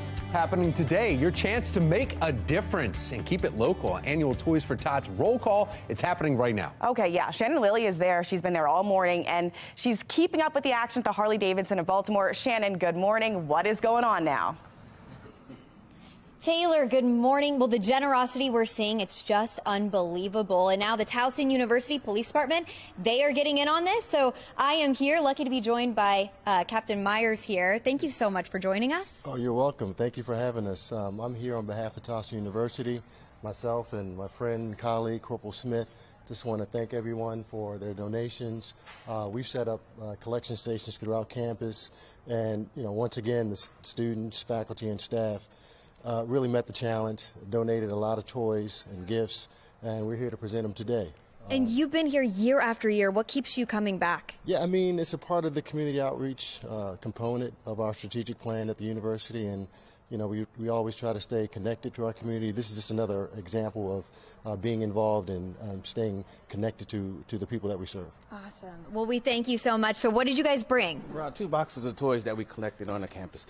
Amazing. Amazing. So like I said, the donations just keep coming in. We want to bring in Chris now. And Chris, you're acting as Santa this morning in a way. You've got a bag of gifts here. Tell us who you're with and what you guys are bringing today, why you're participating. I'm just one of Santa's elves, but I'm here on behalf of Clear Ridge Defense. We're a local cybersecurity company, and every year we look for different causes to help out with, and Toys for Tots is always on top of our list. So we always look to give back to the community, and you know, there's always someone in need, and if we can make, you know, children's holiday happier, then that's what we want to do. So. Awesome. And we see you guys loading up right there. Of course, last but certainly not least, let's bring in Nelson now. Nelson, tell us who you're with and what you're doing here today. Well, I'm with Baltimore Blast, and we're just here to give out as much as we can for the kids in need.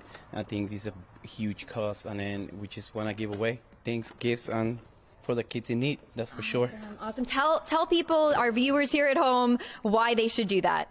They should do it because it's a great cause. I mean, it's the future that we have in the country, the kids, and then the kids deserve everything. Awesome. Well, we thank you so much for that. And we want to send you guys out with a little performance from our cheerleaders here. Again, you can be a part of all of this. Join the fun and join us here at the Harley-Davidson in Baltimore. We'd love to see you out. You can be part of all of this giving. Guys, back to you. All right. Thank you, Shannon.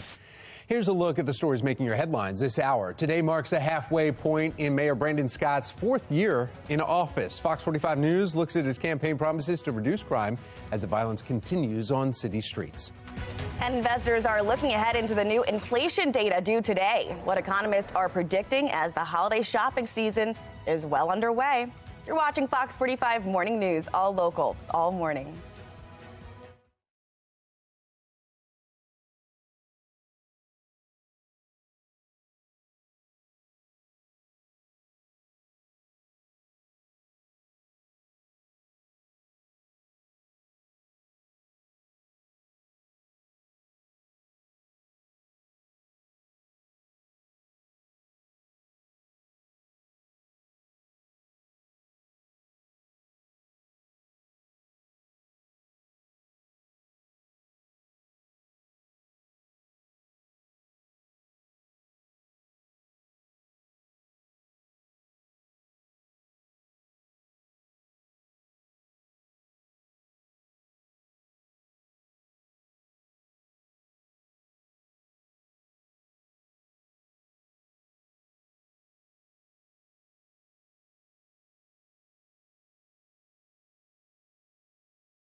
Fox 45 News, winner of 17 2022 Regional Emmy Awards, more than all other Baltimore news stations combined. 714 and hundreds of billions in government bailout money is making its way to state and city bank accounts. But what are leaders choosing to spend your tax dollars on? Joining us now to follow the money, OpenTheBooks.com founder Adam Andrzejewski. Adam, thank you so much for uncovering where the dollars go. Well, it's pretty amazing, and the money is flowing. Critics say that the American Rescue Act plan, which was passed about 18 months ago, so it was kind of after the pandemic was winding down, has spurred inflation. But here's what we know, Tom. Every dime was borrowed against the national debt. And it was a $350 billion bailout, quote unquote, of the states and localities across the country. Adam, it's interesting, though, because every Republican, including the Maryland congressional delegation, voted against the American Rescue Act. So when you look at the money now coming into the states or the counties and you're going, OK, well, you're just going to send that money back, or are they keeping it? So here's what happened. Every Republican on this bill voted no, but every single Republican governor took the dough. So you got Governor Larry Hogan. He didn't send the money back to Washington, D.C. The state of Maryland was, quote unquote, bailed out through this bill to the tune of $3.9 billion. Over the course of the last 2 fiscal years, there's been a tremendous surplus of funds. Currently, there's about $2 billion of surplus at the state level. And according to news reports at the Washington Post, they already spent $7.6 billion worth of surplus at the state level. So did they really need to get bailed out by taxpayers for nearly $4 billion? Yeah, the surplus here in the state. And then we were just showing some graphic that was showing from some of the counties what they received, also some of the cities. And one that stood out a little bit because it was listed in there 3 different times was Chevy Chase. Anything related to Chevy Chase, you assume it's very wealthy. Why are they getting bailout money? Absolutely. At OpenTheBooks.com, we quantify that the 50 richest places in the country received $100 million of bailout. And that includes Chevy Chase Town, $2.7 million out of this bill. Chevy Chase Village, Chevy Chase Village received $1.7 million. Even places like Somerset, $1.1 million, or Garrett Park, nearly $1 million out of this bill of quote unquote bailout. We don't need to be bailing out rich and wealthy communities.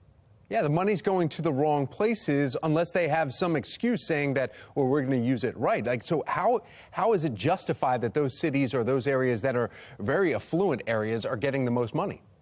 Well, you even have Howard County. Howard County is the 6th wealthiest county across the entire United States. Howard County received $63 million out of this bill. The average home price in Howard County is north of $500,000. So I think all these communities, they need to justify why they need taxpayer help. And if they can't justify it, they should send the money back because every dime is borrowed and all this money is leading to more inflation. It's too much money chasing too few goods, and that's leading to inflation across the country. And generations will be paying it back. Adam Andrzejewski, thank you so much with OpenTheBooks.com. We appreciate your work. Thank you. Sure. 7:18, and talk about a cooler start, but a clear start to your morning. No fog. We want to go over to meteorologist Amy Aronson. She's looking at her Friday forecast for us. Yeah, no fog. Looking down at M&T Bank Stadium, which is going to be empty this weekend with the Ravens out of town. But we can see sunshine there right now, so looking pretty on this Friday morning. Little chilly to begin, though. Grab that heavier jacket. Winter is back. Upper 30s this morning, despite that bright sunshine. We should end up close to 50 today, so not bad by the afternoon. It's going to be chilly tomorrow and Sunday, and then Sunday comes with our next risk for some showers. That would be rain showers by the end of the weekend. And it's going to come from this system out here. That's our next weather maker. Right now, all is dry while we wait on that. We've actually got clear skies and sunshine today, and that's what we'll enjoy as we head into the weekend too. Future scan shows that. It shows our temperatures end up in the upper 40s today. Clear skies. Clear skies tomorrow too. Initially, we were tracking that chance for some flurries, some rain showers. No longer the case. Dry air wins this time. It's going to be dry and cold tomorrow morning with temperatures starting off in the mid-20s to near 30, just kind of depending on where you are. We will enjoy some sunshine now tomorrow afternoon. It's just going to be chilly. No wind to worry about, but temperatures will actually struggle to get out of the low 40s. Then the clouds rush back in. They'll actually take over on Sunday. That's that next weather maker moving in. Temperatures actually get stuck in the upper 30s, low 40s for much of the day, but I'm not really tracking a ton of rain with this system. Actually, our in-house forecast model not showing any rain at all. So I think rain chances will be slim, but I am still throwing them in there for later on Sunday. Not enough to ruin your outdoor plans if you have any by the end of the weekend. If you're doing any holiday things this weekend, for the most part, weather cooperates. Upper 40s today, the cooler mid-40s on Saturday. We'll stay in the mid-40s on Sunday, cloud up our skies, and we could see a few showers by the end of the day. And it looks like temperatures will actually be trending cooler early next week. Monday and Tuesday are going to be dry, but temperatures will stay stuck in the mid-40s, not only early next week, but through much of next week. And according to the Climate Prediction Center, in their 8 to 14-day updated temperature outlook, it shows a decent chance that our temperatures will stay below average. That's all the blue you see here spilling here into the mid-Atlantic. And this outlook would actually take us all the way through December 22nd. In the next 7 days, we can see our temperatures are below average. We should be around 50 degrees. Instead, we've got a 7-day stretch of the 40s coming up, mid-40s this weekend into early next week. And it looks like our next significant chance for rain and wet weather will hold off until next Thursday. Tom, Taylor? Hi, thank you, Amy. 7:20 now, and we want to go and get a check on your Lens Solar traffic network. Taking a look here at the traffic map, and no incidents to report except for one right at 83 and Ruxton Road, or the JFX, the top of it, right near the inner loop right there. There's one indicator, but there's no real slowdown. You see the volume slowing you down on 695's outer loop in Parkville. All right, getting Maryland back to work. It's now time for our job of the day. Future Care is looking to hire an activities assistant, and you can get more information on this position on our website, foxbaltimore.com. And if you are an employer with jobs that need to be filled, go ahead and send your information to us at news@foxbaltimore.com. A huge trailer load full of donations now pulling up right here to the Harley-Davidson. Coming up, we are going to talk to the folks behind this. What is inspiring them to give? And we're at the Guinness Open Gate Brewery this morning, getting ready for the Holiday Light Walk.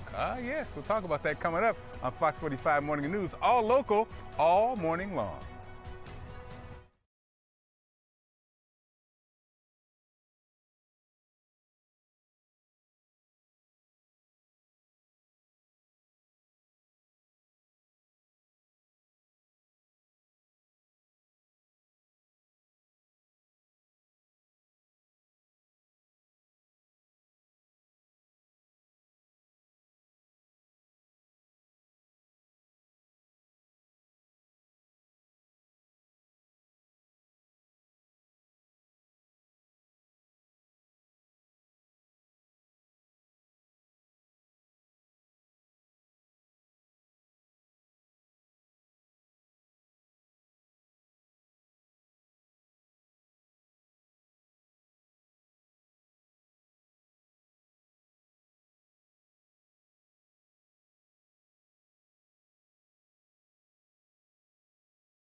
It is so Baltimore to stroll through the Guinness Open Gate Brewery for the annual Holiday Light Walk. Yes, and you can enjoy the special holiday beer and then take a tour of the brewery.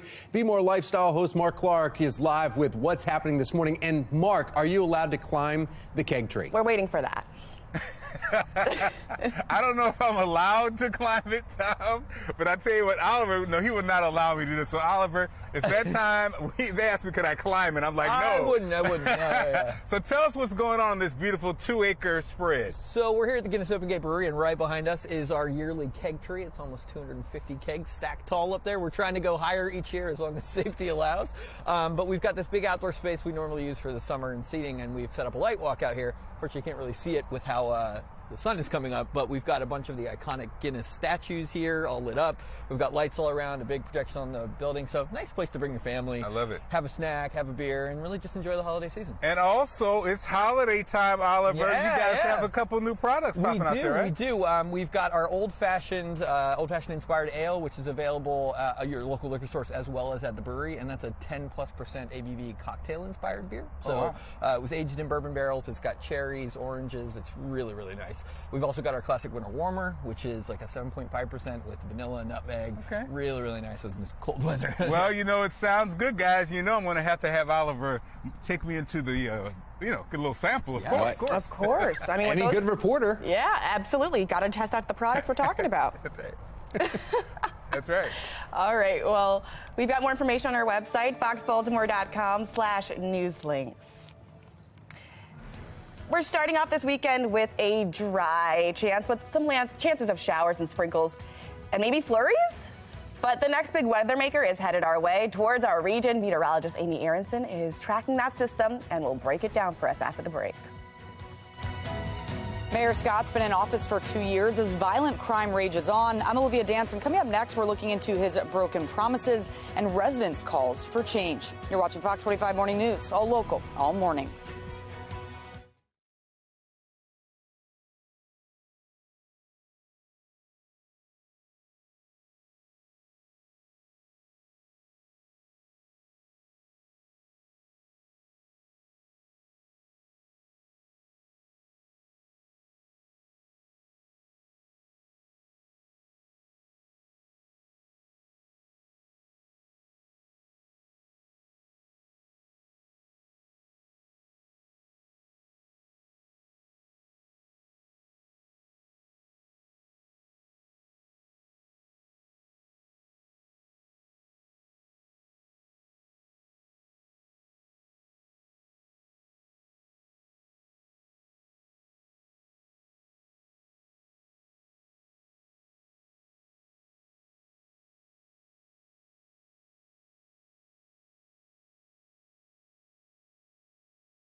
Live from WBFF in Baltimore, this is Fox 45 Morning News.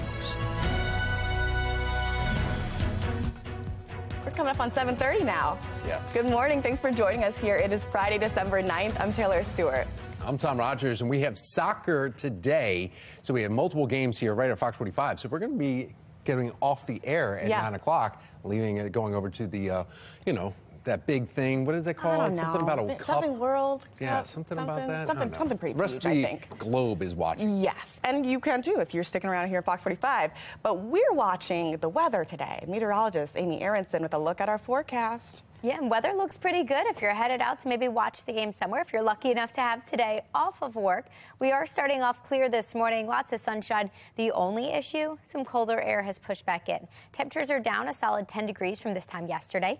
Winter is back. You're going to want to break out the heavier jacket with temperatures starting off in the 30s, mid and upper 30s now in most spots around the region. If you're getting the dog out for the first time this morning, maybe squeezing in a jog or a run, layer up. It's chilly out there, but at least it's sunny and it'll stay that way through the afternoon with temperatures eventually warming their way through the 40s. And the rest of the weekend looks pretty dry now. I've got some welcome changes I'm tracking. I'll let you know exactly what they are and what they mean for all your weekend plans in 10 minutes. Tom? All right, thank you, Amy. Now taking a look at your Lens Stoller traffic network. And we've got some area cameras up. You can see the sun full effect right there, so that's great to greet you out there. Just be careful if you're driving into the sun, though, in certain areas around the loop. Everybody's moving along just fine. Mayor Brandon Scott, please do something about what's going on. Like, it's really concerning. We can't even bring our own children outside just to take them to the store, just regular, normal activity things. So it's please, Brandon Scott, do something. Do something. Please stop sitting behind the desk. As the crime crisis rages on in Baltimore City, many residents, they're looking to Mayor Brandon Scott. He made a campaign promise to reduce violent crime and violence here in the city by 15% each year. Well, 2 years after he was sworn in, the death count continues to grow and now stands at 317 homicides this year so far. Olivia Danz joining us live this morning with the latest violence in the city and a look at what Mayor Brandon Scott has been doing to stop it. Olivia. Yeah, Taylor and Tom, residents are frustrated over Mayor Scott's broken promises. As you mentioned, he's been in office for 2 years now, and many feel that the streets aren't growing any safer. I have not talked to anybody in this city that says they feel a little bit safer. The most recent deadly violence happening just yesterday after a double shooting at a Royal Farms along West Patapsco Avenue in South Baltimore. 317 people have been killed in the city this year, outpacing last year. It's also the 8th year in a row that Baltimore has surpassed 300 homicides. 2 years ago, Mayor Scott made this promise. Take a listen. I will aim to reduce homicides by 15% each year in my term, getting us below 300 homicides in my first year. Now, that has yet to happen, all while the mayor presses on with his existing crime plan that expands community violence reduction groups like Safe Streets. The mayor says the solution is bigger than the police department, but community activist Kenji Scott says the problem begins with the department's top boss, and the city can't afford 2 more years of business as usual. Why Brandon won't fire him, I do not know. But clearly, we need a new coach. We need somebody in that police department that know what they're doing. People are dying every day. This ain't time to play no kids games. And over the summer, city council members even demanded the mayor create a new crime plan, given the current plan isn't working. But Mayor Scott has continued to press on. For now, reporting live in Baltimore, I'm Olivia Dance, Fox 45 Morning News. Thank you, Olivia. And this brings us to our question of the day. Would you vote for Mayor Brandon Scott for a second term? Right now, 97% of those who have responded say no. You can go to foxbaltimore.com/vote and tap on the Pulse tab to weigh in. From the Live Center this morning, we are continuing to monitor the economy for you this holiday season. Starting off now with a live look of New York City, where stocks surged at the closing bell yesterday, ending a 5-day losing streak for the S&P. Pre-markets all looking good this morning, and we are standing by for the release of the Producer Price Index. That measures inflation at the wholesale level before it reaches the consumer. Wall Street is waiting for this new inflation report as well, because it's seen as a predictor of what consumer prices may do down the line. Now, at this point, economists are predicting wholesale inflation for November to come in at 0.2%. That is the same as it would be the month before, when demands for goods increased 0.6% and services decreased 0.1%. Now, this report, along with the Consumer Price Index released next week, the two final inflation reports before the year ends, and the Fed meets to discuss the interest rate hikes. Fed Chair Jerome Powell says hikes could be smaller this month, but with the economy still booming, he says it has a long way to go. We've got the latest from the Live Center just ahead. Taking a look over at M&T Bank Stadium this morning. That's a Friday morning, and we're going up to Pittsburgh, right, for Sunday. Baltimore Ravens filed to have the phrase Charm City trademark so it could be used on apparel and souvenirs. But Monday, the U.S. Patent and Trademark Office gave notice of initial rejection because Charm City, the city's most recognizable moniker, is just used too much already by businesses and people, even the city itself. Now the Ravens have 3 months to try and respond. And of course, it's that time of year again. This is the day our annual Toys for Tots roll call underway right now. Fox 45 is teaming up with the U.S. Marines to bring you down to the Harley-Davidson, where all morning long we're collecting toys for children in need locally this holiday season. That's right. Shannon Lilly has been there. She's been doing an incredible job talking to all those folks who are coming by. Shannon, who are you introducing us to now? Taylor, I am with Scooter Man, and we are ready to have a really good time, aren't we, Scooter Man? AKA Mark, right? Good morning. Yes. Hi, how are you? I am great. And so tell us about what you've got here and what you bring year after year. I try and get like a dozen scooters, skateboards, something that you can ride on for the older kids, because the younger kids, they're pretty well taken care of, but the preteens, they need some diversion. Yeah, and there's nothing better than bringing something with wheels, right? Exactly, yes. Well, we really appreciate you for your donation, and your participation in this year after year really goes such a long way. And with that being said, we have a lot more people to get to here this morning, though. We showed you our Baltimore Blast cheerleaders. They are back. And we want to talk to Kylie now. Kylie, you guys have been doing such a great job, looking amazing out here and really just bringing such positive energy. But talk about your donation this year and why you've decided to come out. Thank you so much. We love just interacting with our community so much. Our favorite part of game day is talking to the fans, especially the kids. And we feel like our role as women is to be really empowering, and our goal is to be role models. So this is amazing. Thank you so much for doing this, everybody who put this together. And so we had a team toy drive, and we brought all sorts of toys, going from, Barbie dolls and Hot Wheels. But I think it's really special that we have a lot of STEM women in our team. So we brought a science kit and an engineering kit. Yeah, so we really just want to further education and everything in our community. All right. Well, Kylie, thank you guys, and thank all of you. Looking great. And guys, this is just incredible, because while we were inside all morning, we had a huge donation show up here, this trailer full of toys. And we want to bring in Justin now. Justin, tell us who you're with and what you're donating here this morning. We're with the 486 Plumbers and Steam Fitters Union. We got this collection together from our apprentices we started. And from there, it kind of just grew from the school to the hall to outside. Anybody trying to willing to help to give us stuff was great. We had goodness, and it really, really grew. This is so incredible. You know, I wish we could talk longer. We do have to wrap up here, but we have one more group to show you. If we could just step over this way. We want to get over here to Ryan. And Ryan, you've got a display to show us, right? So tell us who you're with and what you brought here today. I'm Ryan Hubel with Alpacker Ford White Marsh, and we brought a van full of gifts for the kids today. Come on over. Yeah, let's show them. There we go. So here are all the toys, and this is just incredible. You guys do this year after year, Ryan. Yeah. Tell us why. For the kids, really. It takes, an entire dealership comes together as a whole and just puts us on and come up here and support the kids and really just to help the community out. I mean, that's what it's all about. That's what it's all about. He said it right there. Again, you can be a part of this. We'd love to see you. Guys, we're going to send it back into you now. All right, thank you, Shannon. Yeah, a lot of excitement going on right there at the Harley-Davidson. We appreciate it. Brittany Griner is back on American soil, but a Marine remains behind bars in Russia. We take a closer look at the prisoner swab, which includes the so-called merchant of death. And we've got a sunny day ahead with temperatures ending in the high 40s. Meteorologist Amy Aronson is tracking our next chance for rain ahead in her full Weather Authority forecast. You're watching Fox 45 Morning News, all local, all morning.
.42 on this Friday morning. Bright and sunny today, but turning cooler over the weekend. Mid-40s both Saturday and Sunday.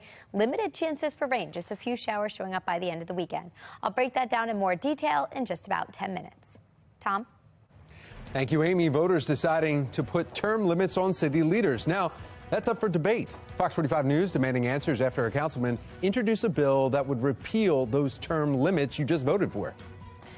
And online sports betting continues to roll out across the country, but it poses serious risk for your mental health and bank account. Coming up, tips to keep online sports betting in check. You're watching Fox 45 Morning News, all local, all morning.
All right, you can go all in and bet on your favorite sports team now as Maryland rolled out sports betting, and it's starting to cause a bit of issues for folks who maybe are not aware of the risk of gambling addiction. We've got to bring in Mary Drexler this morning. She's the director of the Maryland Center for Excellence on the Problem of Gambling at the University of Maryland School of Medicine. Good morning. Good morning. Thank you for having me. Now, you wrote an incredible article in the Washington Post, and it talks about the fun of sports betting that's coming out, but the risk as well, and how to spot those signs. So is it possible for people to enjoy the excitement of putting money on their favorite teams and avoid falling into this dangerous trap? It certainly is. Most individuals can gamble and do it recreationally and do it for fun, but there is like 1 to 3% of the population where they'll find themselves getting into trouble with their gambling activities. Now, what's the difference, would you say, from aggressive gambling and gambling addiction? What is the threshold? What changes in between those two areas? Yeah, I think you start to see some of the warning signs just get increasingly worse and worse. So some of it is the preoccupation with gambling. You can't think of anything else but when to place your next bet. And with mobile gambling, you don't have to go to a brick and mortar casino. You can pick up your phone and start to gamble no matter where you're at. So that preoccupation, you try and stop, you try and cut down, it's not working. So you start to have some emotional reactions, depression, anxiety that comes with that, even some physical symptoms, headaches, tension that may occur. And gamblers are notorious when you start to hide it.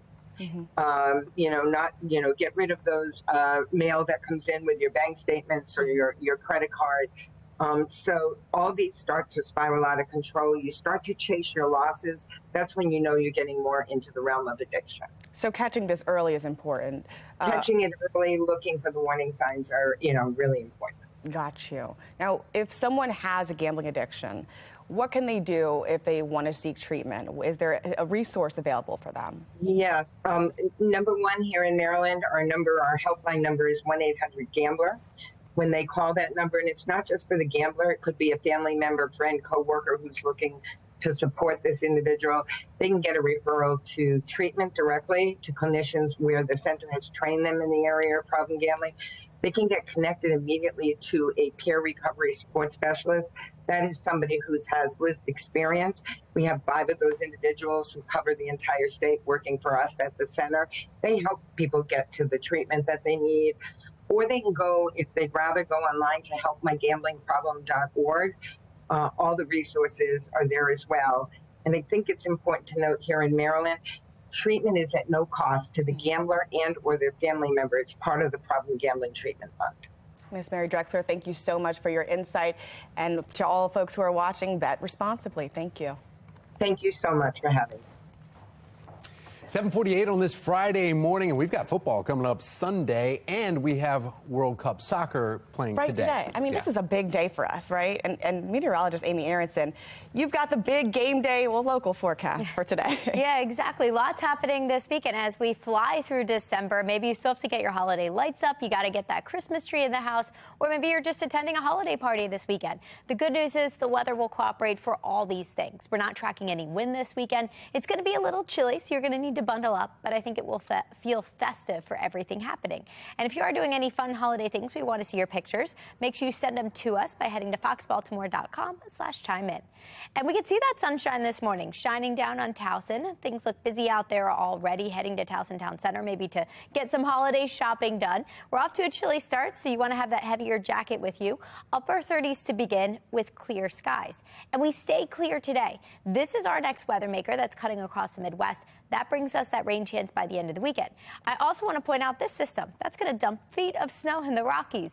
Eventually it heads our way. Not going to dump feet of snow here, but it will send us some rain by the end of the week. But right now all is quiet locally. As we track that next weather maker, we'll notice it loses its moisture as it streams our way. We stay dry, bright and sunny today And tomorrow, no longer tracking that flurry sprinkle chance tomorrow morning. The dry air wins as we get into the weekend. Even on Sunday, we are dealing with more clouds than sun, but we're not tracking a ton of rain. I think a few showers at most. You'll notice this big blob of blue here. That stays well to our north through upstate New York. Not going to be the case here. Our temperatures will be falling. We'll spend today in the upper 40s. Tomorrow's a little colder, though. As we kick off the weekend, we start off near freezing in the morning and low 40s to end the day. And temperatures will stay consistently cool through much of your 7-day forecast. Mid-40s on Sunday with a few showers showing up. Monday, Tuesday, Wednesday look drier, but here comes that next weather maker charging in on Thursday, sending us our next shot at some rain, with temperatures staying below average and in the mid-40s. Tom, Taylor? As we get closer to the holidays, some of you have been sending us your photos and how you're getting ready. Here on the left is from Michael. He sent us this picture of his niece Carmen, who's celebrating her first Christmas this year, decked out in her lights there. And then on the right, Lisa sent us this picture of her dog Callie. She says, quote, "Callie is looking thrilled to be a backup reindeer." And I think so too. Well, if you're looking for some fun ways to celebrate the holidays, you can scan the QR code right there on your screen. Do it right now. It will take you to our website, foxbaltimore.com, with all the latest information on where to find festivals, tree lightings, and so much more. All right, talk about getting the royal treatment. How much money Prince Harry and Meghan Markle received after inking that Netflix deal. Oh, and Google is releasing the most searched recipes of 2022. A sandwich recipe from a runway model is taking the world by storm, plus a chicken dish will have you walking down the aisle and saying, "I do." Speaking of wedding vows, Tom, I do. What are you talking about? Don't flatter yourself. I do declare. I'm kind of hungry for some coffee. Thirsty, rather. Okay, I do get what you're going with there. Okay. It's time for a coffee break. Get your sip on.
Trending now, Netflix is giving Prince Harry and Duchess Meghan Markle the royal treatment. Forbes says the couple signed an estimated $100 million deal with the streaming site for their Harry and Meghan docu-series. Per the alleged agreement, the Duke and Duchess are expected to produce documentaries, films, children's shows, and a whole lot more.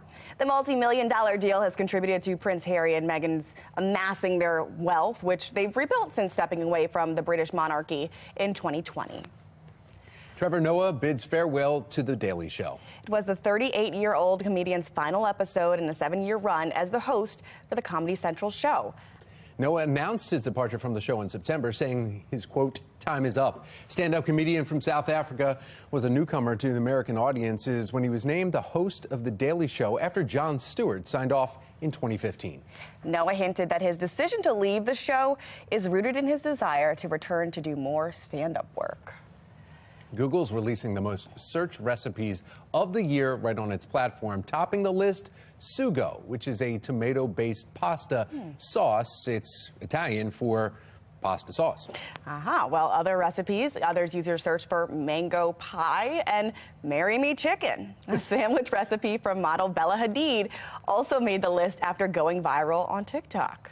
Marry me chicken. Marry me chicken. We're going to have to Google that one. Sunny day ahead with temperatures in the high 40s. Meteorologist Amy Aronson tracking the chance for rain, even some snow flurries.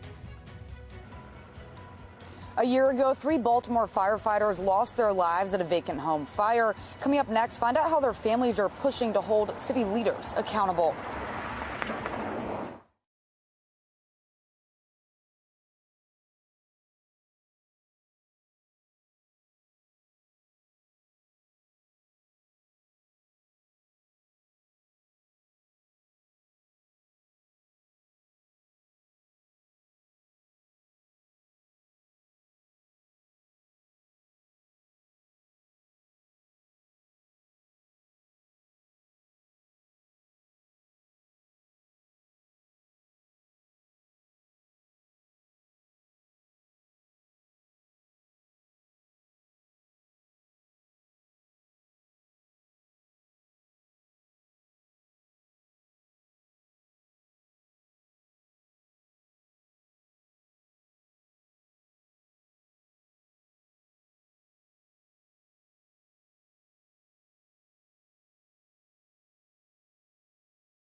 A year ago, 3 Baltimore firefighters lost their lives at a vacant home fire. Coming up next, find out how their families are pushing city leaders to be accountable.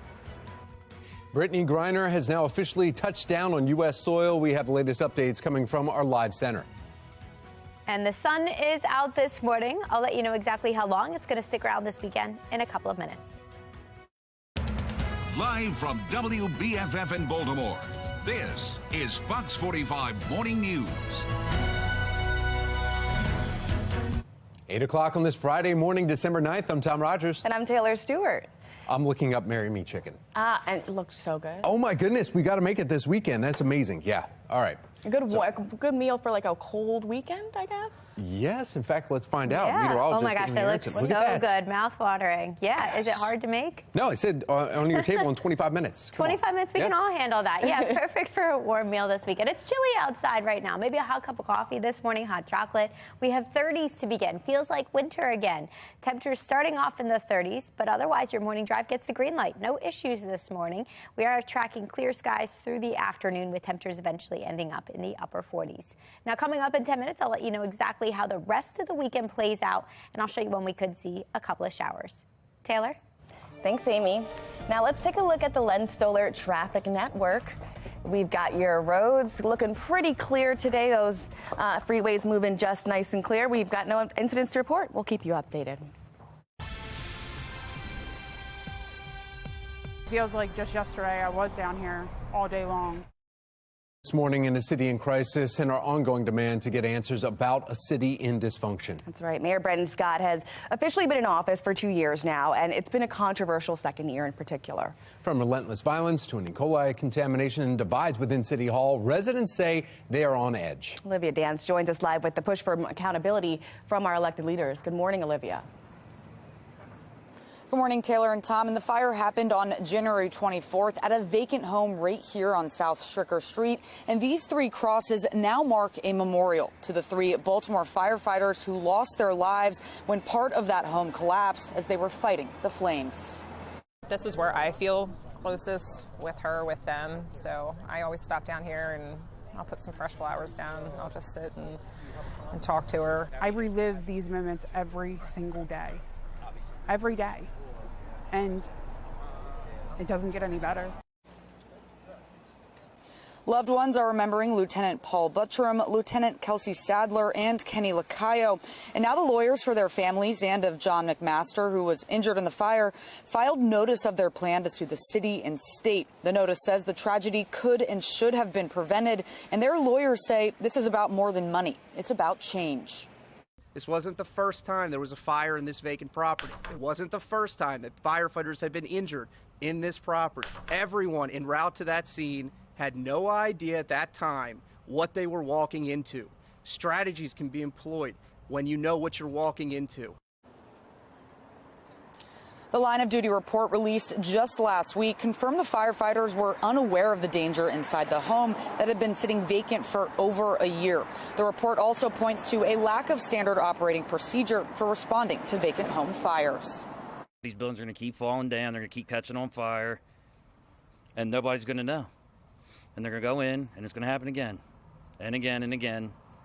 And the city's not going to care again and again and again. And somebody else is going to be standing just like we are. And the families are hoping the city will finally address the safety of firefighters and the nearly 15,000 vacant homes throughout Baltimore.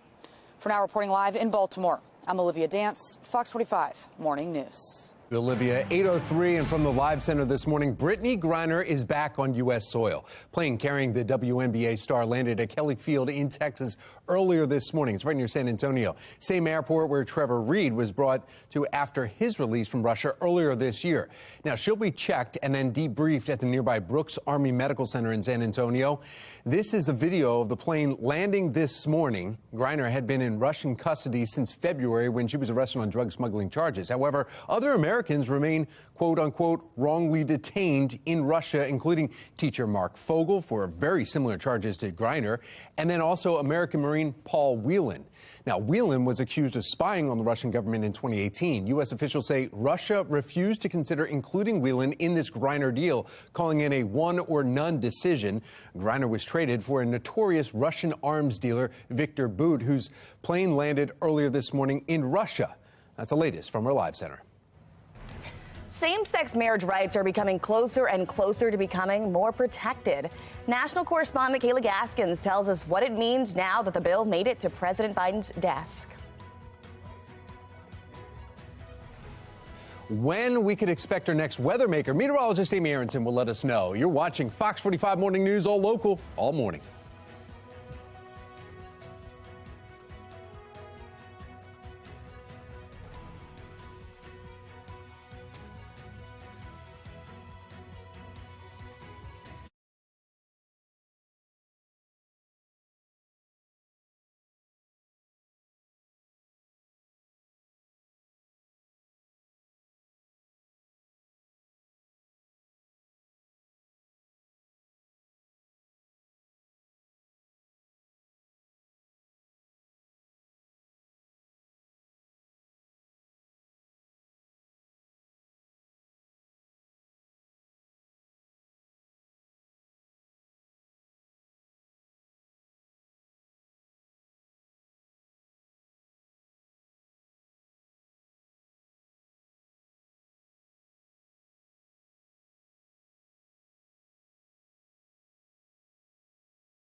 8:07 on this Friday morning as we look ahead to what to expect for the rest of your Friday. Looks pretty nice if you're headed out to Toys for Tots.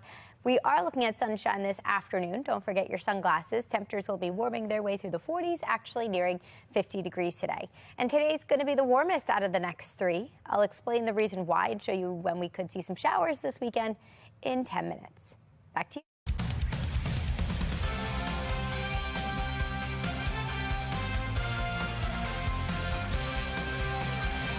So I should get my guest this week to sing all of his answers. That might throw him off as I'm getting over a loss from last week. But you know what? I can handle him either way.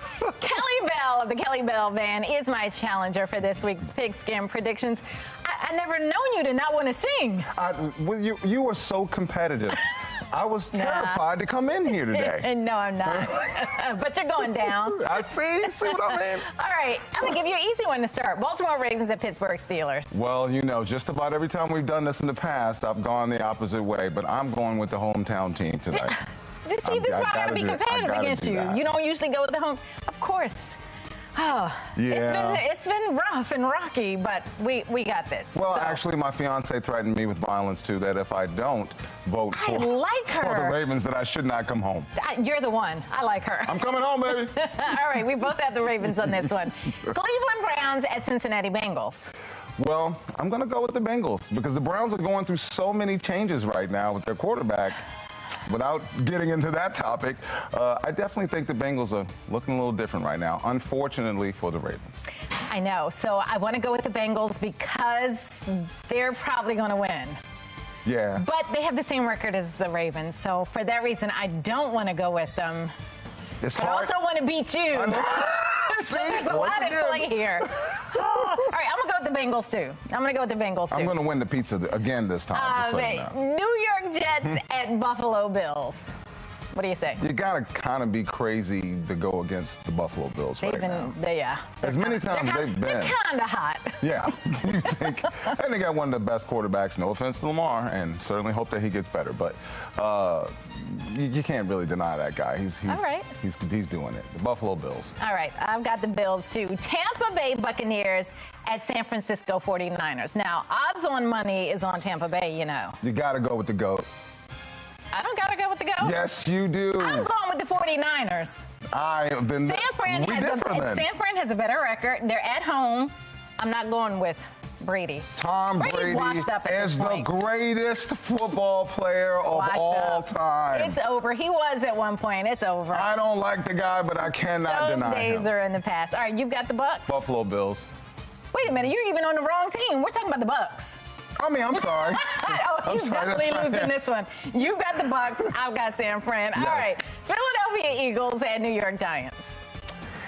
You already know. I mean, if you're going by records and I detest the Eagles almost as much as I detest the Cowboys. Being a Commanders and fan, both are doing crazily well this season. Our whole division is going to go to the playoffs. I've never seen that before. Okay, so what are you going to do here? I'm going to go with the Giants because I detest the Eagles. I just do. I can't. I'm going with the Eagles because that's just what makes sense. But that means that we could possibly end up in a tie. You just don't want to do it with me. You just can't vote with me. You are too competitive. All right. Well, you can vote with me. Just tell me your picks for Pigskin Predictions. Go to my Facebook page and leave me a post. All right. Well, so you better hope we tie, mister. Hey, you're buying the pizza again. Nah. I'm a winner. Santa and Mrs. Claus are here at the Harley-Davidson here. We are loading up this 8-ton truck, and we've got the quartet taking it away. You can be a part of all of this cheer right here at the Harley-Davidson, and we'll have a lot more on that coming up. You're watching Fox 45 Morning News, all local, all morning.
8:14 in your developing news, a bill enshrining same-sex marriage rights into law will head to President Joe Biden's desk. National correspondent Kayla Gaskins joining us live from Capitol Hill this morning. And Kayla, support for this bill came from both sides of the aisle. Well, that's right, Tom. So 39 House Republicans joining Democrats to vote for the bill. In the Senate, 12 Republicans crossing over the aisle to vote for the act with their Democratic colleagues. Loud applause breaking out in the chamber when this vote gavelled to a close. Now, while the bill does not set a national requirement that all states must legalize same-sex marriage, it does require individual states to recognize legal marriages conducted in other states. Work on the bill's design gained momentum following the Supreme Court's decision this past summer to overturn Roe v. Wade. Justice Clarence Thomas making comments that same-sex marriage could be on equally shaky legal ground. Now, in the event that the court does overturn the 2015 case legalizing same-sex marriage, the rights are now protected by federal law. Kayla, another headline, though, coming out of Washington, Arizona Senator Kyrsten Sinema announcing that she's leaving the Democratic Party. Why? Has she said why, I should ask? Yeah, Tom. So while this news comes as a surprise, Sinema saying it should make sense to people when they really think about it. Sinema saying that she never really fit into a party box. She's never tried to fit into a party box, and she doesn't want to. Sinema leaving the Democratic Party to be an independent. She says she thinks this will provide a place of belonging for people nationwide who are tired of the intense partisanship. And while Sinema votes with Democrats,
Oh, it is so Baltimore. Enjoy special holiday beers and festive outdoor art installations all lit up at the Guinness Open Gate Brewery. The annual Holiday Light Walk is happening all month long.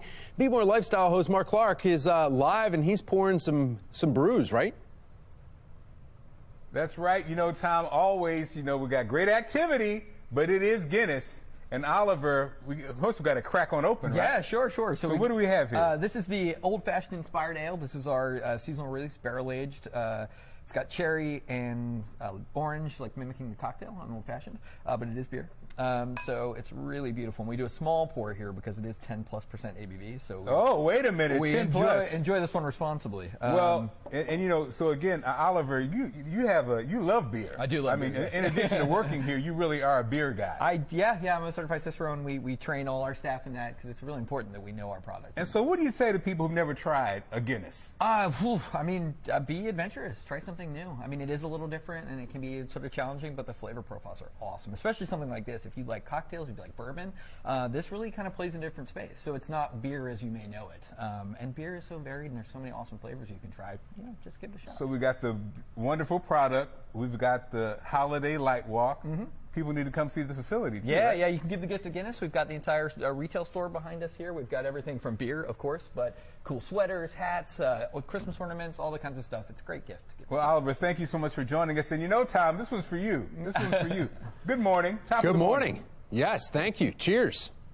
All right, here we go. I got my Rofo coffee. Delicious. Well, I got my Rofo coffee cup, but yeah, maybe you could bring something back to fill up my Rofo coffee with.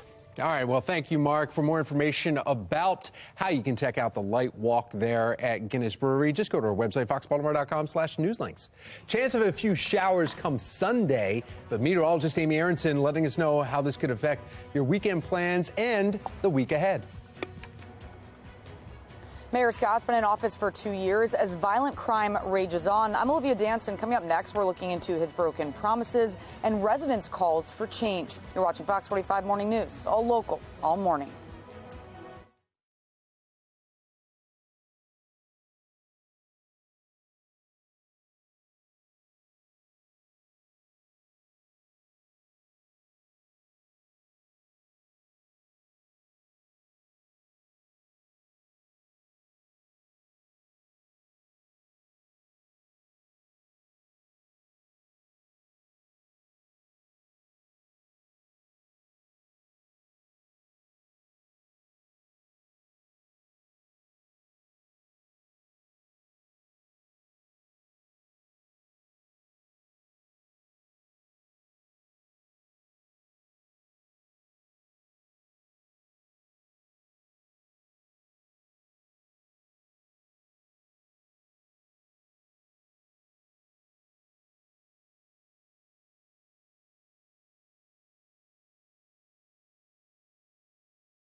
Live from WBFF in Baltimore, this is Fox 45 Morning News. Good morning to you. It is Friday, December 9th. I'm Taylor Stewart. I'm Tom Rogers. That's right. It's a great day to start off the weekend. In fact, if you have to go to work, just start your weekend, right? I think a little bit of a cough. Maybe meteorologist Amy Aronson might be, I don't know. She has a little bit of a cough herself. I've been battling a cold, a never-ending cold, so stay healthy, everybody. But we are looking at a cold morning out there, so take care of yourself. Bundle up if you're headed out. We are starting off in the mid and upper 30s this morning. It is chilly to begin your Friday, but it looks pretty. We've got lots of sunshine for walking the dog. Just bundle up, break out the winter accessories. We will be staying in the 40s all the way through the end of the morning. Today's actually going to be one of the warmer days. This weekend, even colder, and that means big puffy jackets will be a must if you're going to be out and about doing anything this weekend. I'll let you know exactly when we could see a couple of showers this weekend in 10 minutes. Tom, Taylor. Mayor Brandon Scott, please do something about what's going on. Like, it's really concerning. We can't even bring our own children outside just to take them to the store, just regular, normal activity things. So it's please, Brandon Scott, do something. Do something. Please stop sitting behind the desk. As the crime crisis rages on within Baltimore City, many residents are looking to Mayor Brandon Scott. He promised to reduce deadly violence while he was campaigning, saying homicides would drop by 15% each year. Well, 2 years after he was sworn in, the death count continues to grow right now. So far this year, we're at 317 homicides. Olivia Dance is joining us live this morning with the latest acts of violence and what Mayor Brandon Scott has been doing to try to stop it. Olivia. Yeah, Taylor and Tom, residents are frustrated over Mayor Scott's broken promises. As you mentioned, he's been in office for 2 years now, and many feel that the streets aren't growing any safer. I have not talked to anybody in this city that says they feel a little bit safer. The most recent deadly violence happening just yesterday after a double shooting at a Royal Farms along West Patapsco Avenue in South Baltimore. 317 people have been killed in the city this year, outpacing last year. It's also the 8th year in a row that Baltimore has surpassed 300 homicides. Now, 2 years ago, you may remember, Mayor Scott made this promise. Take a listen. I will aim to reduce homicides by 15% each year in my term, getting us below 300 homicides in my first year. Now that has yet to happen, all while the mayor presses on with his existing crime plan that expands community violence reduction groups like Safe Streets. The mayor says the solution is bigger than just the police department, but community activist Kenji Scott says the problem begins with the department's top boss, and the city can't afford 2 more years of business as usual. Why Brandon won't fire him, I do not know. But clearly, we need a new coach. We need somebody in that police department that know what they're doing. People are dying every day. This ain't time to play no kids' games. And over the summer, city council members even demanded the mayor create a new crime plan, given the current plan isn't working. But Mayor Scott has continued to press on. For now, reporting live in Baltimore, I'm Olivia Dance, Fox 45 Morning News. Thank you, Olivia. This brings us to our question of the day. Would you vote for Mayor Brandon Scott for a second term? Right now, 97% of those responses are no. You can go to foxbaltimore.com/vote and tap on the Pulse tab to weigh in. And what we know from the research of legislative term limits in particular is that the people lined up to fill the seat are more likely to have been bought and paid for by wealthy and powerful interests, just like question K itself. Now, that was Councilmember Ryan Dorsey not holding back his frustration over term limits. Now, he's pushing for a ballot question to repeal term limits that voters just made their voice heard and said they wanted. Now, despite overwhelming support, one political expert is calling this move a slap in the face. You have a political leader saying, and we don't think you know better. We know better. We should do something about this. And, basically what we should do is, let's pass something that totally, null and voids what voters said they wanted 2 years ago, and let's re-vote on it again. That's what he's really doing. Fox 45 News reached out to Dorsey several times requesting a comment. We have not heard back. We also reached out to the 14 other council members to see where they stand. Yitzi Scheifler responded saying he thinks term limits should stay and the council should respect the will of voters. 8:35 now, and state environmental officials are set to leave the Back River wastewater treatment plant at the end of the month, but some think they need to stay longer. Clean water advocates fear the plant would lose its progress. We are worried that they're not going to be able to handle the plant without those eyes on the ground and those folks that are truly knowledgeable in that field. And we're told from several other entities that they are also concerned about the status of the plant if MES were to leave. Well, Baltimore's Department of Public Works tells Fox 45 News they've been a driving force in the operations of the plant over the past few months, saying they have met all limits of what's being discharged from the plant. Alrighty, still up for grabs: an aquarium membership, a lottery tree, and even a mattress. Can you spot it under the tree? It's not fair. But stick around so you can know when to call in for our countdown to Christmas. It is going to be a chilly weekend ahead, but will it be nice enough to make sure you stay outside, maybe hang up some of those holiday and Christmas lights? Meteorologist Amy Aronson has all those answers for you. 8:36, you're watching Fox 45 Morning News, all local, all morning.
.38 on this Friday morning. Looking ahead at the weekend, shows bright sunshine today and actually again tomorrow. It's going to be chilly tomorrow with highs only in the mid-40s. On Sunday, I am tracking a few showers, far from a washout though. I think if anything, it's just a mostly cloudy day and another cool one with highs stuck in the mid-40s. I'm tracking a better chance for rain later next week. I'll explain exactly when that next weather maker gets here in 10 minutes. Taylor, Tom. All right, thank you, Amy. And it's time to open up our next gift in our countdown to Christmas giveaway. That's right. Here we go. We're going to open this gift first, and then we'll give you the cue to call in. Okay? All right, it's not very heavy, I'll tell you that. But the question is, are you feeling nostalgic? Because when Taylor opens it up, I already know what's in it. There you go. Okay, it's an envelope, but inside that envelope is the Old Baltimore in a Box. Dinner for two. An award-winning chef offers curated, recreated menu options from some of Baltimore's most celebrated restaurants from days gone by. Some of the restaurants, including Thompson's Seagert House and the Pimlico Restaurant. The number in the envelope. You can see it? It's a good number. It's a good number. Yeah. $180. Nice. Awesome. That's a lot of food. This is now your time to call in. The number on your screen, 410-481-4545. Caller number 10 gets to take home this gift. That's a good date or two or three. I mean, come on. Depending on how you eat, if you're a cheap date. But definitely a good prize here, so this is your chance to call. Alrighty, let's get on over to America's Steals and Deals. The following segment is sponsored by Knocking. The holiday season is all about being warm and cozy in your home. There's something about being able to cocoon yourself in a little warm blanket. Well, what if I told you I have one that also doubles as a massager? This is the Calming Cozy by Sharper Image. This blanket has a super luxe velveteen material and faux Sherpa inner fabric. I especially love that this blanket offers therapeutic heat massage, relaxing your body and feet. Imagine you've been walking around all day shopping and your feet hurt, but you come home and your significant other will not massage your feet. Well, it's fine because the Calming Cozy's got you. And who doesn't want to feel less stressed, especially around the holidays? The USB power cord allows you to use your Calming Cozy in your bed, on your couch super easily, and this handy little controller lets you adjust the heat and massage level so you can achieve your perfect feeling of comfort. And if you're like me and you fall asleep when you get too comfortable, it's fine because the Calming Cozy will automatically shut off. Right now, we're offering 30% off the Calming Cozy. Get one for yourself, your partner, a friend, anyone who deserves to feel cozy this holiday season at asadeals.com.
That's amazing. Trending right now, we have your pet of the week. In fact, joining us this morning from the SPCA, Lori Elsrode, and she brought with her a very active kitten. Yes, this is Fredo. He's 10 weeks old, and he just loves to have fun.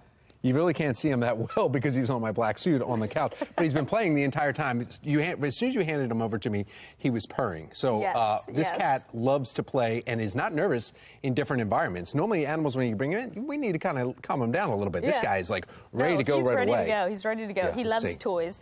And actually, it's December, and at the SPCA, we are celebrating by having presents for pets. So if you want to swing by the shelter and drop off any toys or food, we're accepting them all December long, or you can go to our Amazon wish list. But this is Fredo. I think he's trying to get his... He's trying to walk on the leash. He's trying to get his leash off, so he just kind of did a flop. But anyway, okay, so you could bring in gifts. Does it matter what kind? I mean, is there anything more needed at the SPCA? I mean, I know there's always calls for adoption fees and then food, but with toys, though, that's always great to have for the cats and dogs. Yeah, we have a lot listed on our Amazon wish list, but honestly, any toys are great. Like, obviously, this toy provides hours of fun for this little guy. But this is Fredo. He's 10 weeks old. He doesn't like the harness. He doesn't like the harness because he wants to run all around the studio. That's right.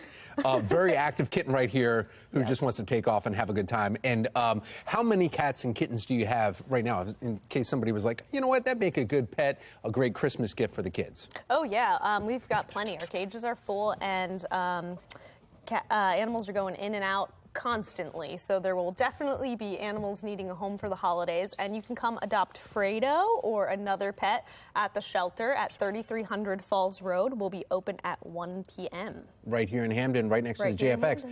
And so then we're talking about, earlier we were saying, all right, cats and dogs are always very popular, but you have more than just cats and dogs at the SPCA. At the SPCA, we do not have more than cats and dogs. We are focusing on misinformation right there. We were talking about this yesterday, and we're like, yeah, they have rabbits. Why don't they ever bring rabbits in? This is why you don't have rabbits. We don't have the rabbits. We just have dogs and cats. Which is plenty. Plenty. We're focusing right now on just getting the population of homeless cats and dogs down, because those are the biggest population of homeless animals. So, Lori, your job seems so much fun. It is fun. Playing with animals all day long, putting them in harnesses, watching them try to get it off a little bit here while playing too. So Fredo is up for adoption. Of course, Maryland SPCA, always great place to go and find, and make sure you adopt a pet. And what a great time of year to have that. Imagine bringing this little guy home for the kids. Right at Christmas, coming outside, maybe Hanukkah, opening them up at night when you light the candles, right? Look at that. It's so fun. Lori, thank you. We appreciate it. Thank you so much. Amy Aronson, I know you have dogs, but have you ever thought about a cat? No, I don't think my dog would get along well with a cat, but that one's a cute one. That one is tempting.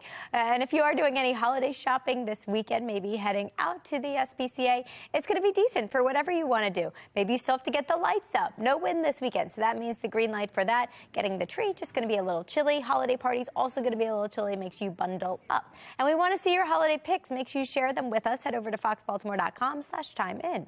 Looking down at Towson, all I see is sunshine right now. Looking great if you're headed out to maybe Towson Town Center to do some holiday shopping there. Weather cooperating. Clear skies this morning and chilly temperatures. You will want to break out a nice warm jacket. Upper 30s to start your day off. We do have two weather makers waiting in the wings. Weather maker number 1 across the Midwest. That will impact us by the end of the weekend. Weather maker number 2 is way out here. That's going to be a big snow producer for the West. Not necessarily for us, but it will be our next big weather maker, and that's what's going to head our direction later next week. So we're just going to track weather maker number 1 right now. Out ahead of that, we're staying dry. Dry air wins the battle both today and tomorrow, sending us sunshine. That means we're no longer tracking that chance for flurries or showers this weekend, at least to start. Saturday, completely dry. Sunday comes with some extra cloud cover as this front scoots its way in from the west. Not a ton of moisture with it, though, so that's good news. We'll stay mostly dry now on Sunday, too, with just a couple of showers tops.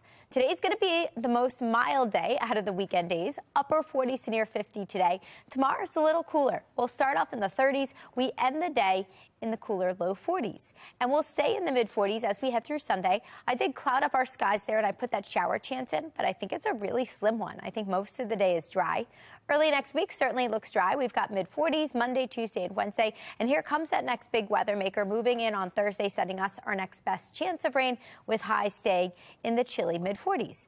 Now let's take a look at some holiday lights with the view through your window. I want to thank Sharon for this beautiful picture. I love the candles in the windows and the wreaths on the windows. If you are hanging your holiday lights this weekend or if they're already up, we want to see your pictures. You can just scan that QR code on the screen there, send them to us at foxbaltimore.com/chime-in, and then we can share them right here on Fox 45. Back to you. All right, thank you, Amy. Let's take a look now at your roads and your Len Stoller traffic network. Looking at your drive times right here, a little bit of slowdown, mainly because of the Kearney and Parkville area on the 795 to 95, 17 minutes, 95 to 83. That's that slowdown there, 13-minute commute. Well, we asked and you responded. Our Toys for Tots roll call is wrapping up right now. That's right. Shannon Lilly is live at the Harley Davidson Baltimore, where she's been all morning, and we've seen donation after donation. Shannon, I mean, a lot happened behind you now.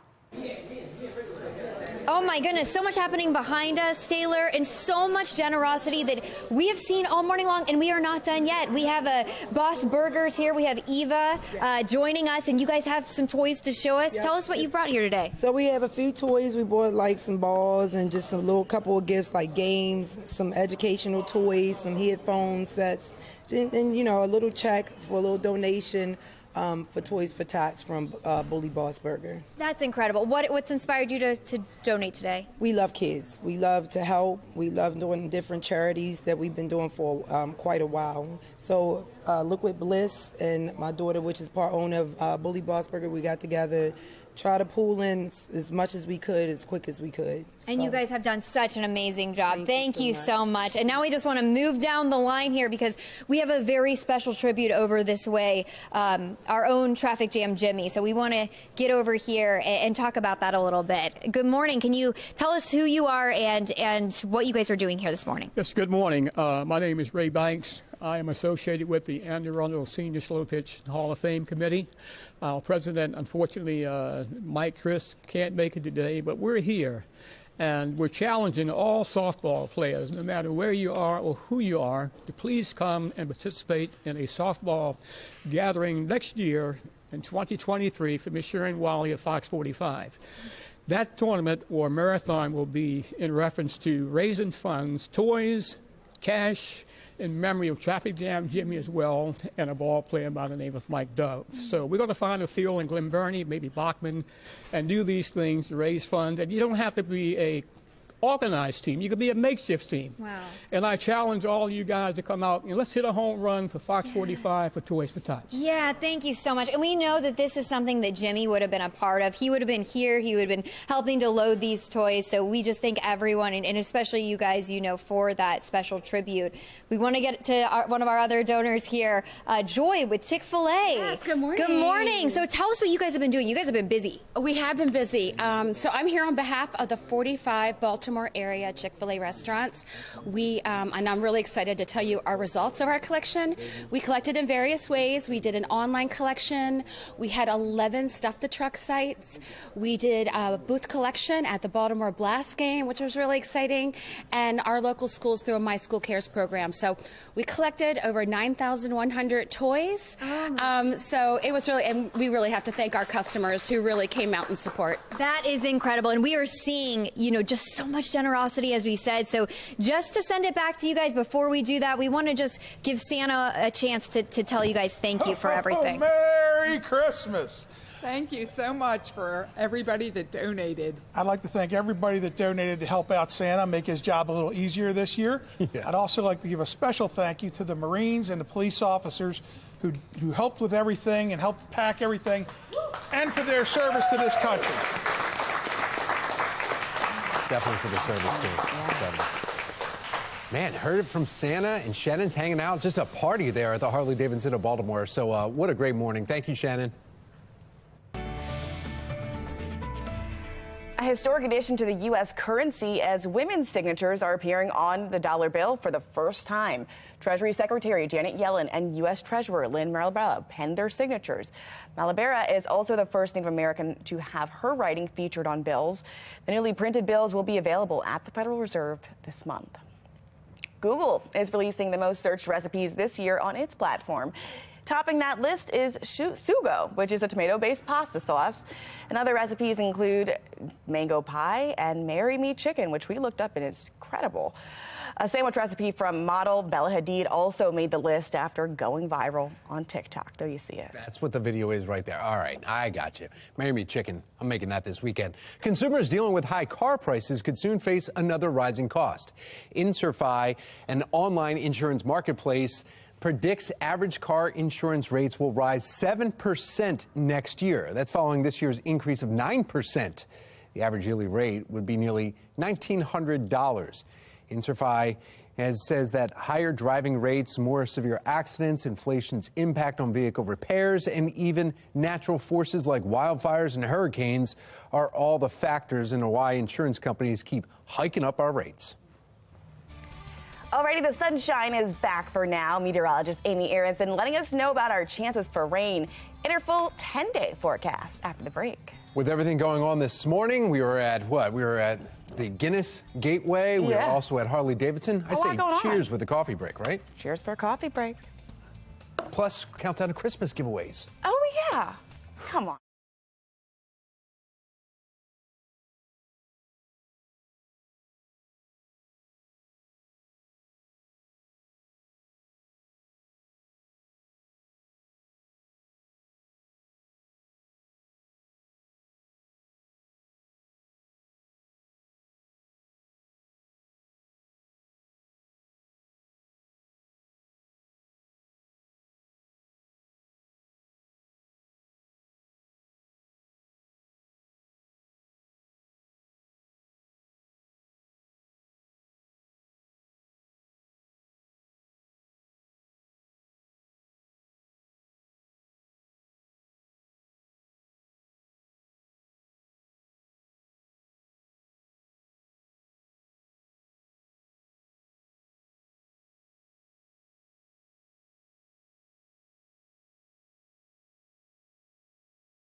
.58 on a Friday morning. Looking pretty down there right now. What a way to head into a weekend.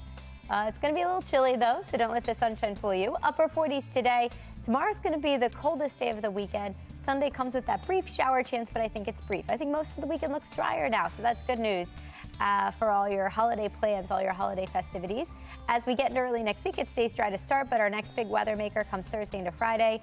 One forecast model keeping us all rain, one showing the potential for some snow by week's end. So that's something, we're going to have to watch there. That would be Friday. If you look closely, I did throw that snow rain mix in there just to be cautious. We'll have to watch that. Otherwise, we're trending colder through the end of that 10-day. Winter on the way. It's here, baby. It's here. It But is. before we even get there, we've got World Cup soccer. Brazil's Yeah. coming up here at 10 o'clock. But not bad. And then we also have another game at 2. Wow. Busy. Yes. And join us this weekend. Amy and I will be here. Be here. Have a great Friday.